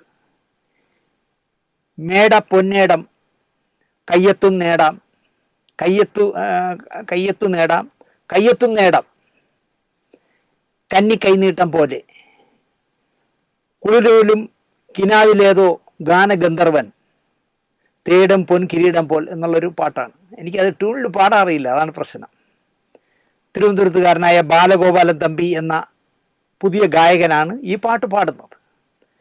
റിഹേഴ്സൽ കഴിഞ്ഞ് ബാലഗോപാലൻ തമ്പി പാട്ട് പഠിക്കുന്ന തിരക്കിലായി. ഉച്ചയ്ക്ക് ശേഷം ശ്രീകുട്ടൻ പാടേണ്ട പാട്ട് ജോൺസൺ മാഷ് ശ്രീകുട്ടനെ പഠിപ്പിച്ചു. കണ്ണീർ പൂവിൻ്റെ കവിളിൽ തലോടി, ഈണം മുഴങ്ങും പഴംപാട്ടിൽ മുങ്ങി, മറുവാക്ക് കേൾക്കാൻ കാത്തു നിൽക്കാതെ, പൂത്തുമ്പി എന്തേ മറഞ്ഞു എൻ്റെ പുള്ളൂർ കുടം പോലെ തേങ്ങി എന്നൊക്കെ പറഞ്ഞ് ആനന്ദഭൈരവിയിൽ ചിട്ടപ്പെടുത്തിയ ഒരു ശോകഗാനമാണ്. ആദ്യം എടുക്കുന്ന പാട്ട് കേട്ടതിനാലാകണം ഈ ശോകഗാനം ശ്രീകുമാറിന് ഇഷ്ടമായില്ല. പഠിച്ച പണി പലതും നോക്കി പുതുമുഖം പാടുന്ന പാട്ട് കിട്ടാനായിട്ട്, ആ പാട്ട് ഞാൻ പാടാം, ഈ പാട്ട് അയാൾ പാടട്ടെ എന്നൊക്കെ ശ്രീകുമാർ പഠിച്ച പണി പലതും നോക്കി. ശോകം പാട്ട് പുതുമുഖത്തിന് കൊടുക്കൂ, എനിക്ക് ആ അടിച്ചു പൊളിച്ച പാട്ട് തന്നാൽ മതി എന്ന് പറഞ്ഞു. നടക്കില്ല എന്ന് ജോൺസൺ മാഷ് ഉറപ്പിച്ചു പറഞ്ഞു. കൈതപ്രവും സിബിമലയിലും ലോകദാസും ഒക്കെ കാര്യം തിരക്കുകയും കാര്യം അറിഞ്ഞപ്പോൾ അവരാരും ശ്രീകുമാറിൻ്റെ പക്ഷത്ത് നിന്നില്ല. ശ്രീകുമാർ കണ്ണീർ പൂവിൻ്റെ പാടിയാൽ മതിയെന്ന് അവരെല്ലാം ഏകസ്വരത്തിൽ പറഞ്ഞു. മനസ്സോടെ ശ്രീകുമാർ കണ്ണീർ പൂവിൻ്റെ കവിളിൽ തലോടി പാടി. എല്ലാവർക്കും ശ്രീകുമാർ പാടിയത് ഇഷ്ടമായി. കിരീടം ചിത്രീകരണവും എഡിറ്റിങ്ങും ഡബ്ബിങ്ങും ഒക്കെ കഴിഞ്ഞ് തിയേറ്ററിൽ വന്നപ്പോൾ സിനിമ കാണാൻ പോയ ശ്രീകുമാർ ഞെട്ടി. പുതുമുഖം ബാലഗോപാലൻ തമ്പി പാടിയ പാട്ട് സിനിമയിലില്ല. അപ്പോൾ അന്ന് ആ പാട്ട് ശ്രീകുമാർ പാടിയിരുന്നെങ്കിൽ ആലോചിച്ച് നോക്കിയേ, ആ പാട്ട് സിനിമയിലില്ല. ശ്രീകുമാർ പാടിയ ഒറ്റ പാട്ടേ ഉള്ളൂ കിരീടത്തിൽ. തീർന്നില്ല, 1989 മികച്ച ഗായകൻ്റെ സ്റ്റേറ്റ് അവാർഡും ശ്രീകുമാർ നേടി. നേരെ മറിച്ച് ആ പുതുമുഖം പാടിയിരുന്ന പാട്ട് മതി എന്ന് വാശി പിടിച്ചിരുന്നെങ്കിൽ ആലോചിച്ച് നോക്കി. അതാണ് പറയുന്നത്, ഓരോരുത്തർക്കും ഓരോന്നും വിധിച്ചിട്ടുണ്ട്. MG ശ്രീകുമാറിന് ആദ്യമായിട്ട് സംസ്ഥാന അവാർഡ് കിട്ടുന്ന പാട്ടായി മാറി കണ്ണീർ പൂവിൻ്റെ കവിളിൽ തലോടി. ഇവിടെ ഞാൻ വേറൊരു കാര്യം പറയാം. എൻ്റെ മനസ്സിലെ വലിയൊരു ആഗ്രഹമാണ്, ദാസേട്ടൻ ആ പാട്ട് പാടിയിരുന്നെങ്കിൽ എങ്ങനെയാണ്, എന്തൊരു റേഞ്ചിലേക്ക് പോയേനെ ആ പാട്ടില്ലേ. പക്ഷേ മോഹൻലാലിൻ്റെ ഗ്യാങ്ങിലുള്ളത് കൊണ്ടും യേശുദാസ് പ്രിയനോട് പിണങ്ങിയതുകൊണ്ടും ഒക്കെ അദ്ദേഹത്തെ അടുപ്പിക്കില്ലല്ലോ. ആ ഭാഗ്യമാണ് ശ്രീകുമാറിന് കിട്ടിയത്. Sreekumar state award. ഒരു കഥ കൂടിയേ ഉള്ളൂ, അവസാനിപ്പിക്കും. സുഹൃതത്തിലും ചകോരത്തിലും മുടക്കിയ കാശും മുഴുവൻ പോയ ആളായിരുന്നു സുകുമാരൻ ഷാർജ. ചകോരത്തോടെ ചന്ദ്രകാന്ത് ഫിലിംസ് പ്രൈവറ്റ് ലിമിറ്റഡ് എന്ന സിനിമാ നിർമ്മാണ കമ്പനി അവസാനിപ്പിച്ചു. അറ്റ്ലസ് ജുവലറി രാമചന്ദ്രൻ, MM രാമചന്ദ്രനും പൈശാലി രാമചന്ദ്രനും സുകുമാരൻ ഷാർജയും വർക്കലക്കാരൻ ഒരു രാജനുമായിരുന്നു പാർട്ട്നേഴ്സ്. പിന്നീട് ഹരികുമാറിൻ്റെ നിർബന്ധത്തിന് വഴങ്ങി സുകുമാരനെടുത്ത സ്വയംവര പന്തലും നഷ്ടമായി. വലയം സീരിയലിലേക്ക് 25 ലക്ഷം രൂപ ഞാൻ മുടക്കിച്ചു. പാർട്ണറായ അദ്ദേഹത്തെ വലയം നിർമ്മാതാവാണെന്ന് രേഖകളിൽ പറയുന്ന ചെറ്റ പറ്റിച്ചു. സംവിധാനം ചെയ്ത എന്നെയും പറ്റിച്ചു എന്ന് പറയണ്ടല്ലോ. ബംഗ്ലാവിൽ ഔദ നിർമ്മിക്കാൻ എൻ്റെ നാട്ടിലെ അവിടെ സിനിമാക്കാർ മുഴുവൻ അദ്ദേഹത്തെ വിളിക്കുന്ന കറുത്ത രഘു എന്ന് വിളിക്കുന്ന രഘുനാഥ് എന്ന് പറഞ്ഞ ആളുണ്ട്. സത്യത്തിൽ അദ്ദേഹമാണ് എന്നെ ബംഗ്ലാവിൽ ഔദയിലേക്ക് ചാടിച്ചത്. എൻ്റെ നാട്ടുകാരനായ രഘുനാഥിൻ്റെ ജാതിക്കാരനായതിനാൽ വേണ്ടപ്പെട്ടവനായ ഒരുവന് സംവിധാനം ചെയ്യാൻ ഇരുവരുടെയും ജാതിക്കാരിയെ സംഘടിപ്പിച്ചു കൊടുത്ത ആളാണ് ഈ കറുത്ത രഘു. എൻ്റെ നാട്ടിലെ ഒരു ആളിന് ആദ്യമായിട്ട് സംവിധാനം ചെയ്യാനുള്ള ഒരു അവസരം. എടാ നമ്മളെ ജാതിയിലുള്ള ആളുണ്ടടാ, ഞാൻ ഒപ്പിച്ചേരാമെന്ന് പറഞ്ഞ് കഴക്കൂട്ടത്തുള്ള അവരുടെ ജാതിയിൽപ്പെട്ട ഒരാളെ തന്നെ ശരിയാക്കി കൊടുത്തു. ഇവരുടെ എല്ലാം ജാതിക്കാരനായ കോഴിക്കോട്ടുള്ള ഒരു വിതരണക്കാരനെയും സംഘടിപ്പിച്ചു കൊടുത്തു. നമ്മൾക്ക് ജാതിയില്ല, ഞങ്ങൾ കമ്മ്യൂണിസ്റ്റാണ് എന്നൊക്കെ വായ തുറന്നാൽ പറയും. എന്നാൽ ജാതിക്കപ്പുറം ചിന്തിക്കാത്തവരാണ് ഈ ജാതിയില്ല വർത്തമാനം പറയാറ് എന്നതാണ് സത്യം. പടമെല്ലാം ആയപ്പോൾ കറുത്ത രഘുവിനെ ആദ്യം ആ പടത്തിൽ നിന്ന് കട്ട് ചെയ്തു. എന്നാൽ ഇദ്ദേഹം അത് അറിഞ്ഞതുമില്ല. എന്നെ കട്ട് ചെയ്തു എന്ന് പുള്ളി അറിഞ്ഞില്ല. ഞങ്ങളുടെ നാട്ടിൽ ഇവരുടെ ജാതിക്കാരൻ്റെ ഒരു മെഡിക്കൽ സ്റ്റോറുണ്ട്. അവിടെ മരുന്ന് വാങ്ങാൻ കറുത്ത രഘു ഒരു സന്ധ്യയ്ക്ക് ചെല്ലുന്നു.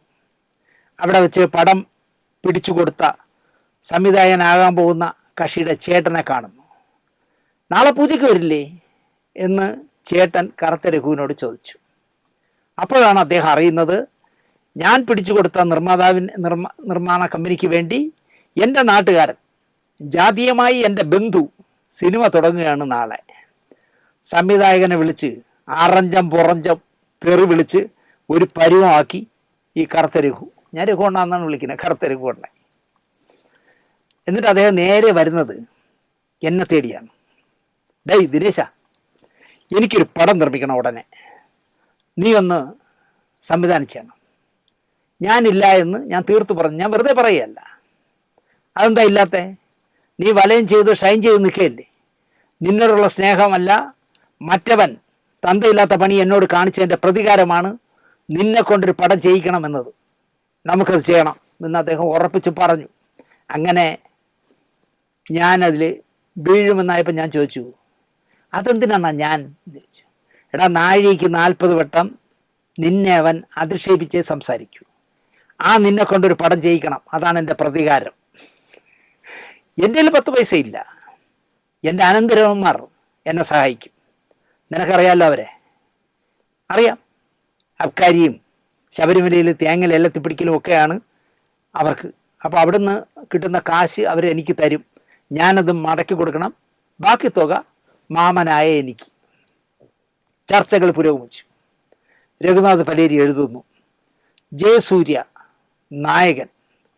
ഒരു നാൾ കറുത്ത രഘു പറയുന്നു, എനിക്ക് ഈ പടം ചെയ്യാനാവില്ല. അനന്തരവന്മാർ ഏതൊക്കെയോ നിയമക്കുരുക്കിൽപ്പെട്ട് തൽക്കാലം കാശിറക്കാനാവില്ല. ദിനേശ് സംവിധായകനാകുന്നു എന്ന വാർത്തകൾ വന്നു കഴിഞ്ഞിരുന്നു. അതിനിടയ്ക്ക് എനിക്ക് ഊരാൻ പറ്റാതാവുന്നു. വിഷയം സുകുമാരൻ ഷാർജയുടെ കോർട്ടിൽ വീഴുന്നു. വെറും 35 ലക്ഷം രൂപ തന്നാൽ മതി, 70 ലക്ഷം രൂപയ്ക്ക് ഞാനൊരു സിനിമ ചെയ്യാമെന്ന് അദ്ദേഹത്തിന് ഞാൻ ഉറപ്പ് കൊടുത്തു. ബാക്കിയുള്ള 35 ലക്ഷം satellite right, audio right, video right ഒക്കെ നൽകി ഞാൻ തീർത്തോളാം. താങ്കൾ 35 ലക്ഷം രൂപ തന്നാൽ മതി എന്ന് പറയുന്നു. പറഞ്ഞ കണക്ക് 35 ലക്ഷം രൂപ തന്നിട്ട് സുകുമാരൻ ഷാർജയിലേക്ക് പോയി. അത്ഭുത ദ്വീപിന് 3 ദിവസം ജഗതി പോയി.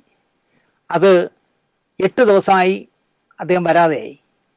ജഗതിയുടെ കൂടെ പറയാതെ ഇന്ദ്രൻസ് മുങ്ങി 11 ദിവസം കഴിഞ്ഞതും രാജംബി ദേവ് ആശുപത്രിയിലായതും എല്ലാം കൂടി സിനിമയ്ക്ക് ഒരു 6 ലക്ഷം രൂപ അധിക ചിലവായി. 6 ലക്ഷം രൂപ, 1 ലക്ഷം രൂപയ്ക്ക് 8,000 രൂപ പലിശയ്ക്ക് ഞാൻ എൻ്റെ റിസ്കിലെടുത്ത് എൻ്റെ ചെക്കും എൻ്റെ മുദ്രപത്രവും ഒക്കെ കൊടുത്ത് 6 ലക്ഷം രൂപ 8 ലക്ഷം രൂപ പലിശയ്ക്ക്, അല്ല 8,000 രൂപ പലിശയ്ക്ക് എടുത്തു. അപ്പോൾ 6 × 8 48 മാസം 48,000 രൂപ പലിശ കൊടുക്കണം. ഞാൻ എടുത്തു, പടം തീർത്തു. മാക്ടയുടെ ജനറൽ ബോഡി നടക്കുമ്പോൾ ഞാൻ ഏതോ വിഷയത്തെക്കുറിച്ച് പ്രസംഗിക്കുമ്പോൾ സിനിമ തട്ടിപ്പുകാരെ പറ്റി പറയുന്ന കൂട്ടത്തിൽ ഞാൻ ചെയ്ത സിനിമയ്ക്ക് 6 ലക്ഷം രൂപയുടെ ഷോർട്ടേജ് വന്നതും 8,000 രൂപ പലിശക്കെടുത്ത് ഞാൻ ഔദ തീർത്ത കഥയൊക്കെ ആ പ്രസംഗത്തിൽ പറഞ്ഞു. ആരോ ഈ പ്രസംഗം അല്ലെങ്കിൽ ആ പ്രസംഗത്തിലെ വിഷയം സുകുമാരൻ ഷാർജയെ കൃത്യമായിട്ട് അറിയിച്ചു. എൻ്റെ അന്നത്തെയും ഇന്നത്തെയും ബലമായ സംശയം നമ്മളെ നടൻ ശ്രീനിവാസനെയാണ്. അദ്ദേഹം പറഞ്ഞിരിക്കാം. സൂസാർ എന്നെ വിളിച്ചു, കാര്യം തിരക്കി, വിചാരിച്ചതിനേക്കാൾ ചിലവായതിനാൽ പലിശയ്ക്കെടുത്ത കാര്യം ഞാൻ തുറന്ന് പറയേണ്ടി വന്നു. ദിനേശിന് എന്നോട് പറയാമായിരുന്നു എന്ന് അദ്ദേഹം തിരിച്ചു പറഞ്ഞു. ഞാൻ സംവിധാനം പഠിക്കാനായി ചിലവാക്കിയതാണ് എന്ന് കൂട്ടിക്കോളൂ സാർ എന്ന് പറഞ്ഞിട്ട് ഞാൻ ആ ചാപ്റ്റർ അടച്ചു. ഞാൻ തന്നെ ആ പൈസ, പിന്നെ ചില്ലുകളൊക്കെ എന്ന് പറഞ്ഞാൽ സീരിയൽ ചെയ്ത് കിട്ടിയ പൈസ കൊണ്ടുവന്ന് ആ പലിശക്കെടുത്ത തുക അടച്ചു. 2 നാൾ മുമ്പ് ഒരു നിർമ്മാതാവിന് വേണ്ടി എന്നെ ഒരാൾ വിളിക്കുകയാണ്, മലപ്പുറത്തു നിന്നാണ്. വാവരെയും എരുമേലിയെയും കുറിച്ചൊരു കഥയുണ്ട്, അത് സിനിമയാക്കണം, എത്ര കോടി എന്ന് പറഞ്ഞാൽ മതി ബഡ്ജറ്റ്, എത്ര ആയാലും മുടക്കും, വാവരെ ബൂസ്റ്റ് ചെയ്തുകൊണ്ടായിരിക്കണം സിനിമ. ഞാനില്ല, ഞാൻ ചെയ്താൽ അത് നന്നാവില്ല എന്ന് ഞാൻ തുറന്നു പറഞ്ഞു. ഒരു 10-20 പ്രോജക്റ്റുകളെങ്കിലും എന്നെ തേടി വന്നിട്ടുണ്ട്. മുടക്കുന്ന ഈ കാശ് പോയാലും ജീവിക്കാനാവുമോ നിങ്ങൾക്ക് എന്ന എൻ്റെ ഒറ്റ ചോദ്യത്തിൽ വരുന്നവർ മുങ്ങും. ഞാൻ ആദ്യം തന്നെ ചോദിക്കും, നമ്മൾ ഈ പടത്തിന് വേണ്ടി മുടക്കുന്ന 8 കോടി രൂപ എന്ന് വെച്ചോളൂ, ആ 8 കോടി രൂപ മുഴുവൻ പോയെന്ന് വെച്ചോളൂ, നിങ്ങൾക്ക് ജീവിക്കാൻ പറ്റുമോ? പിന്നെ ആരെങ്കിലും എന്നെ കൊണ്ട് പടം ചെയ്യിക്കും, അപ്പം മുങ്ങും വേറെ എന്തെങ്കിലും കാര്യം പറഞ്ഞിട്ട്. പക്ഷെ എനിക്കതിൽ നിരാശയൊന്നുമില്ല. ഇതൊക്കെ ഇപ്പോൾ പറയാനിടയായത് ഒരു സിനിമാ നിർമ്മാതാവ് സകലതും നശിപ്പിച്ച് അല്ലെങ്കിൽ സകലതും നശിച്ച് ആത്മഹത്യ ചെയ്യാൻ കഴിയില്ല എന്നും ജീവിച്ച് കൊതി തീർന്നിട്ടില്ല എന്നും ചങ്കുപൊട്ടി കരഞ്ഞുകൊണ്ട് പറയുന്ന ഒരു വീഡിയോ എനിക്ക് കുറഞ്ഞത് ഒരു 50 പേരെങ്കിലും അയച്ചു തന്നു. എൻ്റെ ഫോൺ മുഴുവൻ ഇപ്പോൾ അതാണ്. ആരൊക്കെയോ എവിടെ നിന്നൊക്കെയോ എനിക്ക് അയച്ചു തന്നു. അയാൾ പറയുന്നത് എനിക്ക് ആത്മഹത്യ ചെയ്യാനുള്ള ധൈര്യമില്ല, കാരണം എനിക്ക് ജീവിച്ച് എൻ്റെ ഭാര്യയോടും എൻ്റെ മക്കളോടൊപ്പം ജീവിച്ച് കൊതി തീർന്നില്ല എന്നാണ് അദ്ദേഹം പറയുന്നത്.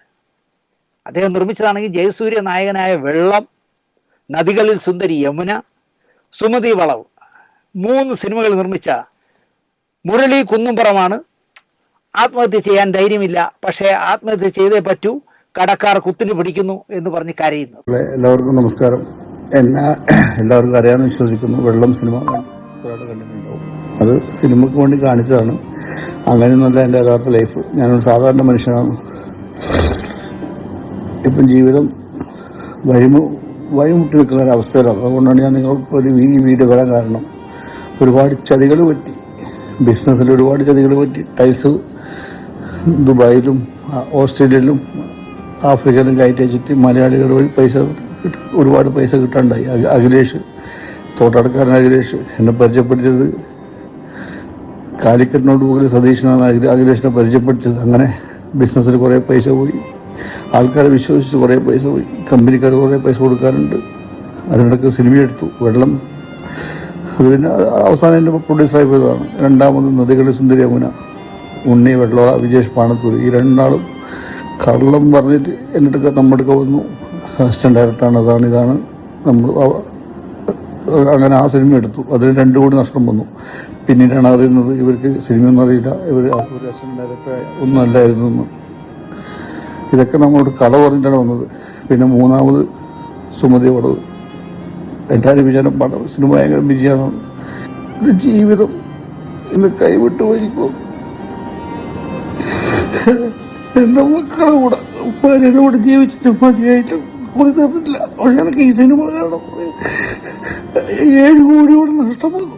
എനിക്ക് പിടിച്ചു നിൽക്കാൻ പറ്റുന്നില്ല. ഒരുപാട് കടങ്ങൾ ഓൾറെഡി ഉണ്ട് അതിൻ്റെ കൂടെ ഇതും. അതുകൊണ്ട് ഞാൻ ഈ മുഹൂർത്തത്തിന് ഞാൻ പോകുന്നു. എനിക്ക് ജീവിച്ചിട്ട് കൊതി തീർന്നിട്ടില്ല. എൻ്റെ ഭാര്യൻ്റെ മക്കളെ കൂടെ എന്നെ കടക്കാരൻ ജീവിക്കാൻ സമ്മതിക്കുന്നില്ല. എല്ലാവരും കൂടി എന്നെ പറ്റുന്നില്ല. എന്റെ ഭാര്യന്റെ മക്കളെ കൂടി ജീവിച്ചിട്ടൊക്കെ മതിയായിട്ട് എന്നെല്ലാവരും ചതിച്ചു, എല്ലാവരും പറ്റിച്ചു, എന്നിങ്ങനെയാക്കി. അഭിലാഷ് പിള്ള, വിഷ്ണു, അഭിലാഷ് പിള്ള എന്ന് പറഞ്ഞ അവര് ഒരിക്കലും വിശ്വസിക്കരുത്. വിഷ്ണു അവര് ഡയറക്ഷനൊന്നും അറിയില്ല, എല്ലാവരും കള്ളന്മാരാണ്. എല്ലാവരും ഈ സത്യം അറിയണം. എന്നെ പറ്റിച്ചു എല്ലാം കൂടിയിട്ട് എല്ലാവരും കൂടി പറഞ്ഞ് പറ്റിച്ചു. എന്നെ നല്ലൊരു ജീവിതം കൊണ്ട് ഈ സിനിമ വിജയിപ്പാണെന്നൊരു ഉണ്ണി വേണ്ടവരാ.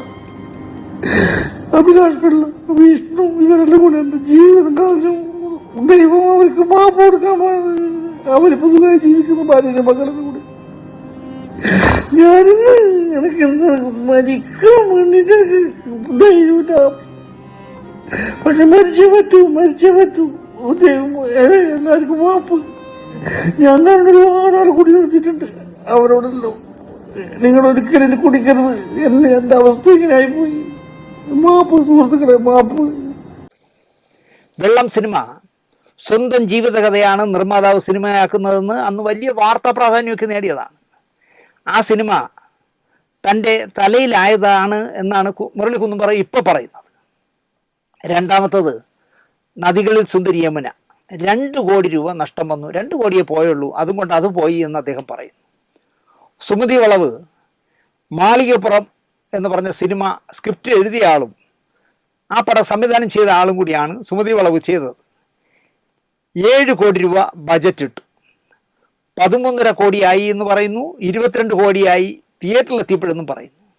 എന്തായാലും സുമതി വളവ് നൂത്തെടുത്ത് വന്നപ്പോൾ ഒരു 7 കോടി രൂപ കുന്നുംപുറത്തിൻ്റെ കയ്യിൽ നിന്ന് പോയി. അയാൾ പൊട്ടി കരഞ്ഞുകൊണ്ടാണ് സംസാരിക്കുന്നത്. ഉടനെ എത്തി സിനിമ കണ്ടുപിടിച്ചയാളെന്ന് തോന്നിപ്പിക്കുന്ന സുമതി വളവിൻ്റെ തിരക്കഥാകാരൻ ഒരു അഭിലാഷ് പിള്ള. നിർമ്മാതാവ് കള്ളനാണെന്നും കാശിറക്കിയവരെ പറ്റിക്കാനാണ് നിർമ്മാതാവ് പെരുപ്പിച്ച് പറയുന്നതെന്നും ഒക്കെ പിള്ള വച്ച് കാച്ചുന്നു. സംവിധായകൻ വിഷ്ണു അല്ല, ഉണ്ണി മുകുന്ദനാണ് മാളികപ്പുറം സംവിധാനം ചെയ്തതെന്നു കൂടി ഈ മുരളി കുന്നുംപുറം പറയുന്നു. ഉണ്ണി മുകുന്ദനായിരുന്നു സംവിധാനം ചെയ്തതെന്ന പ്രയോഗം അങ്ങ് ഏറ്റു. ഉണ്ണി മുകുന്ദൻ വിളിക്കുന്നു, അടുത്ത് ചെയ്യുന്ന പടത്തിന് ഓപ്പൺ ഡേറ്റും ഓഫർ ചെയ്തു. മുരളി കുന്നുംപുറം തരളിതനാകുന്നു. ഞാൻ അന്തം വിട്ട് കരഞ്ഞെങ്കിൽ എന്ത്, ഉണ്ണി മുകുന്ദൻ്റെ ഓപ്പൺ ഡേറ്റ് കിട്ടിയില്ലേ. ഈ കരുതൽ വലിയ ആത്മവിശ്വാസമായി കുന്നുംപുറത്തിന്. അപ്പോൾ അത് നിർമ്മിക്കാൻ വിടുന്ന മുരളി കാശ് എന്ന് ആരും ചോദിക്കുന്നില്ല. കാരണം ചോദ്യം പാടില്ല. ഇത്തരം കാര്യങ്ങൾ പറയുമ്പോൾ ഒരു ചോദ്യം ചോദിക്കരുത്. കടക്കാർ കുത്തിന് പിടിക്കുന്നു എന്നല്ലേ താങ്കൾ ആദ്യം പറഞ്ഞതെന്ന് ഉണ്ണി മുകുന്ദനും ചോദിക്കുന്നില്ല, തിരക്കഥാകാരൻ പിള്ളയും ചോദിക്കുന്നില്ല. മുട്ടനാടുകൾ തമ്മിലിടിക്കുമ്പോൾ ചോര കുടിക്കാൻ വന്ന ചെന്നയാണ്ട താനെന്ന് വിളിക്കാതെ വന്ന ചെന്നയാണ് താനെന്ന് ഉണ്ണി മുകുന്ദനിട്ട് താങ്ങുന്നു അഭിലാഷ് പിള്ള സാർ. സുമതി വളവ് നോക്കാൻ 14 കോടിയാകുമെന്ന് തുടക്കത്തിൽ തന്നെ കുന്നുംപുറത്തോട് പറഞ്ഞിരുന്നുവെന്നും ഗോകുലത്തെ കണക്ട് ചെയ്തത് താനാണെന്നും 3 ലക്ഷം മുരളി തൻ്റെ നിന്ന് കടം വാങ്ങിയെന്നും ഒരാഴ്ച മുമ്പ് വെള്ളം സിനിമ തമിഴ് റീമേക്ക് ചെയ്യാനായി അഡ്വാൻസ് നൽകിയെന്നും ആത്മഹത്യ ചെയ്യാൻ പോകുന്നയാൾ റീമേക്ക് ചെയ്യുമോ എന്നും പിള്ള തിരക്കുന്നു. ഉണ്ണി മുകുന്ദൻ PR വർക്ക് കുന്നുംപുറത്തിന് ചെയ്യുന്നു എന്നും കൂടി പിള്ള പറഞ്ഞു. അപ്പോൾ എനിക്കൊന്ന് മാളികപ്പുറം നടക്കുമ്പോൾ തന്നെ പിള്ളയും ഉണ്ണി മുകുന്ദനും ഒക്കെ ആയിട്ട് തെറ്റിയിരിക്കാം. പിള്ള മനസ്സിൽ കള്ളമില്ല എന്ന് പണ്ടുള്ള ആളുകൾ പറയാറ്. പക്ഷേ ഇതിൽ പിള്ള കള്ളമാണോ പറയുന്നതെന്ന് നമുക്കറിയില്ല. എന്തായാലും കരഞ്ഞതിന് ഫലമുണ്ടായി പെട്ടെന്ന്. സുമതി വളവിൽ അഭിനയിച്ച പ്രതിഫലം പതുക്കെ തന്നാൽ മതിയെന്ന് സൈജു കുറുപ്പും ശിവതയും നിർമ്മാതാവിനെ വിളിച്ചു പറഞ്ഞു. വെള്ളത്തിലെ നായകൻ ജയസൂര്യ വിളിച്ചു, ഉണ്ണി മുകുന്ദൻ വിളിച്ചല്ലോ, വേണു കുന്നപ്പള്ളി നിർമ്മാതാവ് വിളിച്ചു, സിദ്ദിഖ് വിളിച്ചു, സോഹൻ സീനുലാൽ വിളിച്ചു, ബി രാകേഷ് വിളിച്ചു. എല്ലാവരും കൂടെയുണ്ട്, ചാകാൻ പോകണ്ട എന്ന് ധൈര്യവും കൊടുത്തു. ഇതിനിടയിൽ വേറൊരാളും ചുമ്മാ ഞെട്ടി. സുമതി വളവിൻ്റെ PRO പ്രതീഷ് ശേഖർ ബജറ്റിൽ തിരിമറി നടത്തിയവന്മാരെ, വഞ്ചിച്ചവന്മാരെ പുറത്തു കൊണ്ടുവരാൻ PRO ആജ്ഞാപിച്ചു. ആകെ മൊത്തം ടോട്ടൽ ചളക്കൊളമായി എന്ന് ഞാൻ പറയണ്ടല്ലോ. എന്തായാലും സുമതി വളവ് നോക്കാൻ പോയതിൽ നിർമ്മാതാവിൻ്റെ 7 കോടി സ്വാഹ. നദികളിൽ സുന്ദരി യമുനയാണോ എന്ന് നോക്കാൻ പോയതിൽ 2 കോടി സ്വാഹ. ഇങ്ങനെ കുത്തുപാള എടുത്ത് നിൽക്കുന്ന ഒരു നിർമ്മാതാവ് കരയുന്ന കണ്ടപ്പോൾ ഇവിടെ സത്യം പറഞ്ഞാൽ സംവിധായകനും തിരക്കഥാകൃത്തിനും നടീനടന്മാർക്കും മാത്രമേ പച്ചയുള്ളൂ എന്നേ. ബാക്കി എല്ലാവരും പറ്റിക്കും. തിരക്കഥാകൃത്തുക്കൾ മേൽക്കോയ്മ നേടുന്നു എന്ന് അല്ലെങ്കിൽ സംവിധായകൻ വിഷ്ണു അല്ലേ മറുപടി പറയാം. പക്ഷേ മറ്റേ പിള്ളയല്ലേ മറുപടികളെല്ലാം പറയുന്നത്. അപ്പോൾ തിരക്കഥാകാരന്മാർ ഓടുന്ന ഒരു സിനിമ എടുത്താൽ പിന്നെ അവൻ്റെ കയ്യിലാണ് മലയാള സിനിമ. എന്തായാലും കുന്നുംപുറം കുന്നിലിരുന്ന് കരഞ്ഞുകൊണ്ടിരിക്കുന്നു. എന്താവും സംഗതി എന്ന് എനിക്കറിയില്ല. എന്തായാലും വേണു കുന്നപ്പള്ളിയെ പോലുള്ളവരൊക്കെ അയാളെ ആശ്വസിപ്പിച്ചു എന്ന് പറയുന്നത് കേൾക്കുമ്പോൾ, സീനു സോഹൻലാൽ വിളിച്ചു എന്നൊക്കെ പറയുമ്പോൾ അതൊരു നല്ല ലക്ഷണമാണ്. ഇത്രയും പറഞ്ഞുകൊണ്ട് ഈ ആഴ്ചത്തെ വാരഫലം ഇവിടെ അവസാനിപ്പിക്കുന്നു. ഇതിനേക്കാൾ വിചിത്രമായ കഥകളുമായി അടുത്ത ആഴ്ച വരാം എന്ന് മാത്രം പറഞ്ഞുകൊണ്ട് നന്ദി, നമസ്കാരം.